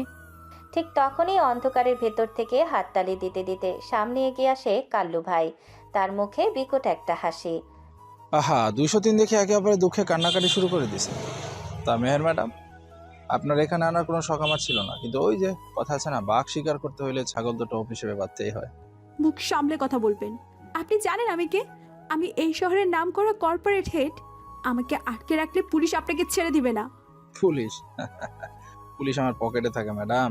আর আপনি কর্পোরেট হেড হতে পারেন, কিন্তু আপনার আসল পরিচয় কি আপনি নিজে জানেন? মানে কি? কিসের আসল পরিচয়? আপনার আসল পরিচয় হচ্ছে আপনি এই দেশের আন্ডারওয়ার্ল্ডের সবচেয়ে বড় ডন, একে এর প্রথম লিগ্যাল ওয়াইফ, যার ছায়ার খোঁজ আজ পর্যন্ত কেউ পায়নি। একে আন্ডারওয়ার্ল্ডের ডন? এসব ফালতু কথা বলার জন্য আমাকে এখানে ধরে এনেছেন? আমার স্বামী একজন সাধারণ অফিসের পিয়ন। পিয়ন? ওরে রুস্তম, ম্যাডাম একটু ইতিহাসটা বুঝায় কত। কাল্লুর ডান হাত রুস্তম এগিয়ে এসে মিতুর চুলের মুঠি শক্ত করে ধরে মেহেরের দিকে তাকায়। ম্যাডাম, এই যে আপনার সতীন বসে আছে, ওর বাপ কে আসিল জানেন? ওর বাপ আসিল ওই একে এর ডান হাত। আমাদের লগে গ্যাং হয়ে মরার আগে যে তার মাইয়ারে একে কার কাছে আমানত রাখা গেছিল। একদম ঠিক, আমরা এই মায়াটারে খুঁজতেছিলাম একে এর দুর্বলতা হিসেবে, আর সেই একে এই মায়ের বাঁচানোর জন্য নিজের লিগ্যাল ওয়াইফ বানায়া আপনাদের ওই মিরপুরের ফ্ল্যাটে লুকিয়ে রাখছিল। কি চমৎকার চাল। মিতু, এসব কি বলছে এরা? তোর বাবা আর একেটাকে? আরে ম্যাডাম, এখনো বোঝেন নাই? একে মানে হইতেছে অন্তর আহমেদ, আপনার ওই বোকা স্বামী, যে দিনের বেলা আপনার অফিসে জুতা পরিষ্কার করে আর রাতের বেলা আন্ডারওয়ার্ল্ডের রাজত্ব চালায়। মেহেরের মাথায় যেন আস্ত একটা আকাশ ভেঙে পড়ে। তার চোখ বড় বড় হয়ে যায়। সে স্তব্ধ হয়ে মিতুর দিকে তাকায়। মিতু তখন হাউমাউ করে কাঁদছে। মিতু, এসব কি সত্যি? অন্তর একজন মাফিয়া ডন? হ্যাঁ আপু, আমার বাবা ওনার জন্য নিজেকে বুকে গুলি নিয়েছিল, তাই উনি কথা দিয়েছিলেন আমার ছায়া হয়ে আমাকে বাঁচিয়ে রাখবেন। আমার বিয়েটা কোনো রোমান্স ছিল না আপু, এটা শুধু আমাকে ওই পশুগুলোর হাত থেকে বাঁচানোর জন্য একটা প্রোটেকশন শিল্ড ছিল। তার মানে অফিসে ওই গুন্ডাগুলো ওকে দেখে পালিয়ে যাওয়া, রাস্তায় শূন্য গ্লাস ধরা, ওই দামি ফোন, ওই হাইওয়ে রাতের ঘটনা, সব কিছু সত্যি আপু। উনি কোনো পিয়ন নন, উনি শহরের নীরব রাজত্ব। শুধু আপনার চোখের দিকে তাকিয়ে উনি একটা সাধারণ মানুষের মতো বাঁচার অভিনয় করতেন। মেহেরের চোখ বেয়ে অঝরে জল নামতে থাকে। তার অফিসের সেই বোকা ছন্নছাড়া ছেলেটা, যার গায়ে সে পানি ছুঁড়ে মারত, যাকে দিয়ে সে নিজের ড্রেস পরিষ্কার করাতো, যাকে সে সবার সামনে অপমান করত, সেই পুরো দেশের আন্ডারওয়ার্ল্ডের সবচেয়ে ভয়ঙ্কর কিং। কান্দেন ম্যাডাম, কান্দেন। আজ একে আসবে এই মাইয়ার আপনারে বাঁচাইতে, আর এখানেই তার কবর হবে। আজ কাল্লু ভাই নতুন কিং হবে। রাত ঠিক 10টা বাজে। ফ্যাক্টরির ভেতরের গুমট পরিবেশটা হঠাৎ একটা বিকট শব্দে কেঁপে ওঠে। মেন গেটটা কোনো ভারী গাড়ির ধাক্কায় ভেঙে পড়ে। ফ্যাক্টরির সব বড় লাইট একসাথে নিভে যায়। শুধু ইমার্জেন্সি লাল আলো জ্বলতে থাকে। বস, ও আয়সা পড়ছে, পজিশন নে সবাই। বাইরে থেকে একটা ভারী বুটের শব্দ ভেসে আসে। শব্দটা ক্রমশ কাছে আসছে। গুন্ডারা তাদের বন্দুক তাক করে দরজার দিকে দাঁড়িয়ে থাকে। মেহেরের নিঃশ্বাস আটকে আসে। সে অপেক্ষা করছে তার সেই বোকা স্বামীকে দেখার জন্য। ধোঁয়া আর অন্ধকারের ভেতর থেকে ধীরে ধীরে বেরিয়ে আসে অন্তর আহমেদ। কিন্তু এই অন্তরকে মেহের জীবনেও দেখেনি। পরনে 3 পিস ব্ল্যাক স্যুট, চুলগুলো ব্যাক ব্রাশ করা, 2 হাতে দুটো কাস্টমাইজ গ্লোক অটোমেটিক গান। তার চোখে মুখে কোনো বোকামি নেই, আছে এক নারকীয় শীতলতা। অন্তর অন্তর কোনো কথা বলে না, কোনো ডায়লগ নেই। তার চোখের পলক পড়ার আগেই 2 হাতের বন্দুক গর্জে ওঠে। একাই মাত্র 10 সেকেন্ডের মধ্যে 15 জন অস্ত্রধারী গুন্ডাকে একদম নিখুঁত নিশানায় লাশে পরিণত করে অন্তর। তার মুভমেন্ট দেখে মনে হচ্ছে কোনো প্রফেশনাল কিলার মৃত্যুর নাচ নাচছে। ফায়ার ফায়ার করো রে। রুস্তম গুলি চালানোর আগেই অন্তরের একটা বুলেট এসে তাকে 2 চোখের মাঝখানে বিদ্ধ হয়। সে ছিটকে পড়ে যায়। কাল্লু ভাই তার বিশাল বাহিনী নিয়ে এই একাকে কিংয়ের কাছে রীতিমতো কোণঠাসা হয়ে পড়ে। গুলি থামা একে, এক পায়ে গেলে তোর বউরে আমি মায়েরা ফেলো। কাল্লু ভাই ভয় পেয়ে মেহেরের মাথায় ঠিক পেছনে একটা রিভলভার তাক করে দাঁড়ায়। অন্তর গুলি করা থামিয়ে দেয়। সে অত্যন্ত শান্ত ভঙ্গিতে তার হাতের বন্দুক দুটো মাটিতে ফেলে দেয়। তুই অনেক বড় ভুল করেছিস কাল্লু। তুই আমার সাম্রাজ্যে হাত দিসনি, তুই আমার পরিবারে হাত দিয়েছিস। পরিবার? তুই তো এই মায়াটারে ভালোবাসিস না, শুধু আমানত রক্ষা করার জন্য বিয়ে করছিস। আমি চাইলে এখনই এর মাথা উড়াই দিতে পারি। আমার বউয়ের গায়ে যদি একটা আঁচড় লাগে কাল্লু, তোর 14 গোষ্ঠীর কাউকে আমি জ্যান্ত রাখবো না। তুই জানিস আমি কি করতে পারি। অন্তর একটা ভয়ঙ্কর শয়তানি হাসি দেয়। তার ওই হাসি দেখেই কাল্লুর হাত কাঁপতে শুরু করে। কিন্তু কাল্লু অনেক ধূর্ত। সে আগে ফ্যাক্টরির ওপরের দিকেই একটা গ্রিলে একজন স্নাইপার লুকিয়ে রেখেছিল। কাল্লু চোখ দিয়ে ইশারা করে। তোর গল্প এখানেই শেষ একে, গুড বাই। ওপর থেকে স্নাইপারটা অন্তরের বুক লক্ষ্য করে লেজার তাক করে। অন্তর মেহেরের দিকে তাকিয়ে থাকায় সেটা খেয়াল করেনি, কিন্তু মিতু খেয়াল করেছে। মিতু অনেকক্ষণ ধরে তার হাতের কাছের একটা ভাঙা কাচের টুকরো দিয়ে নিজের হাতের রশিটা কাটছিল। স্নাইপার ট্রিগার চাপার ঠিক 1 সেকেন্ড আগে মিতুর হাতের রশিটা ছিঁড়ে যায়। সে এক ঝটকায় চেয়ার থেকে উঠে দৌড়ে এসে অন্তরের ঠিক সামনে দাঁড়িয়ে যায়। বুম! পুরো ফ্যাক্টরিতে বুলেটের বিকট শব্দ প্রতিধ্বনিত হয়। গুলিটা অন্তরের বুকে না লেগে সোজা মিতুর বুকে এসে বিদ্ধ হয়। রক্তের একটা ফোয়ারা ছিটকে এসে অন্তরের সাদা শার্টে লাগে। মিতু! মিতু ছিটকে এসে অন্তরের কোলে পড়ে যায়। অন্তর স্তব্ধ হয়ে যায়। তার পুরো পৃথিবী যেন থমকে গেছে। সে 2 হাতে মিতুকে জড়িয়ে ধরে মাটিতে হাঁটু গেড়ে বসে পড়ে। মিতু, তুমি এটা কি করলে? তুমি কেন এলে সামনে? মিতুর মুখ দিয়ে ফিনকি দিয়ে রক্ত বেরোচ্ছে। তার সাদা সালোয়ার কামিজ রক্তে লাল হয়ে গেছে। সে খুব কষ্ট করে নিজের একটা হাত বাড়িয়ে অন্তরের গালে রাখে। তার ঠোঁটে সেই মায়াবী বিষণ্ণ হাসিটা। বলেছিলাম না, যেদিন আপনার বিপদ আসবে এই ধার দেওয়া জীবনটা আমি ফিরিয়ে দেব। ঋণ শোধ হলে একে ভাই। না মিতু, না, তুমি চোখ বন্ধ করবে না। আমি তোমাকে হাসপাতালে নিয়ে যাব, কিচ্ছু হবে না তোমার। আমার সময় শেষ। আপনি আপুকে দেখে রাখবেন, ওনাকে খুব ভালোবাসবেন, উনি খুব ভালো মানুষ। মিতুর চোখে ধীরে ধীরে চিরতরে বন্ধ হয়ে যায়। অন্তরের গালে রাখা হাতটা খসে পড়ে মাটিতে। মেহের চেয়ারে বাঁধা অবস্থায় ডুকরে কেঁদে ওঠে। অন্তর বেশ কিছুক্ষণ মিতুর নিথর দেহের দিকে তাকিয়ে থাকে। তার চোখের দৃষ্টিতে জমে থাকা শূন্যতা এবার একটা জ্বলন্ত লাফায় পরিণত হয়। সে মিতুর মৃত দেহটা খুব সাবধানে মাটিতে শুয়ে দেয়। অন্তরের ভেতর থেকে একটা গগনবিদারী পশুর মতো চিৎকার বেরিয়ে আসে, যা শুনে কাল্লু ভাই নিজেও ভয়ে 2 পা পিছিয়ে যায়। অন্তর ঘুরে দাঁড়ায়। তার চোখে তখন আর মানুষ নেই, এক জ্বলন্ত শয়তান ভর করেছে। আজ এই ফ্যাক্টরি থেকে তোদের কারোর লাশ আস্ত বের হবে না। এরপরের 5 মিনিট ফ্যাক্টরির যা হয় তা কোনো মানুষের কাজ নয়। অন্তর ফ্লোর থেকে একটা রামদা তুলে নেয়। সে গুলির পরোয়া না করে কাল্লু ভাইয়ের বাহিনীর ওপর ঝাঁপিয়ে পড়ে। সে আক্ষরিক অর্থেই তাদের অঙ্গ প্রত্যঙ্গ টুকরো টুকরো করে ফেলে। মেহের ভয়ে আতঙ্কে নিজের চোখ বন্ধ করে ফেলে। চারপাশে শুধু আর্তনাদ, হাড় ভাঙার মটমট শব্দ আর রক্তের বন্যা। 10 মিনিট পর চারপাশ একদম নিস্তব্ধ। অন্তর ধীর পায়ে মেহেরের কাছে আসে। তার সারা শরীর রক্তে মাখামাখি। সে মেহেরের বাঁধন খুলে দেয়। মেহের ফুপিয়ে কাঁদতে কাঁদতে অন্তরকে শক্ত করে জড়িয়ে ধরে। অন্তর মেহেরের চুলে হাত বুলিয়ে দেয়, কিন্তু তার চোখে পড়ে থাকে মিতুর নিথর দেহের ওপর। এক অমর প্রেমের, এক চরম আত্মত্যাগের ঋণ সে আজীবন বুকে নিয়ে বাঁচবে। সে ভয়ঙ্কর রাতের পর দেখতে দেখতে 6টা মাস কেটে গেছে। ঢাকা শহরের ব্যস্ততা আগের মতোই আছে। সকাল 9টার রোদে সে পড়েছে গুলশানের মেহেরের অ্যাডভার্টাইজিং এজেন্সির কাজের জানালায়। মেহের নিজের কেবিনে বসে ল্যাপটপে কাজ করছে। সে এখন আগের চেয়ে অনেক শান্ত, অনেক গোছানো। তার রাগী বসের রূপটা আর নেই।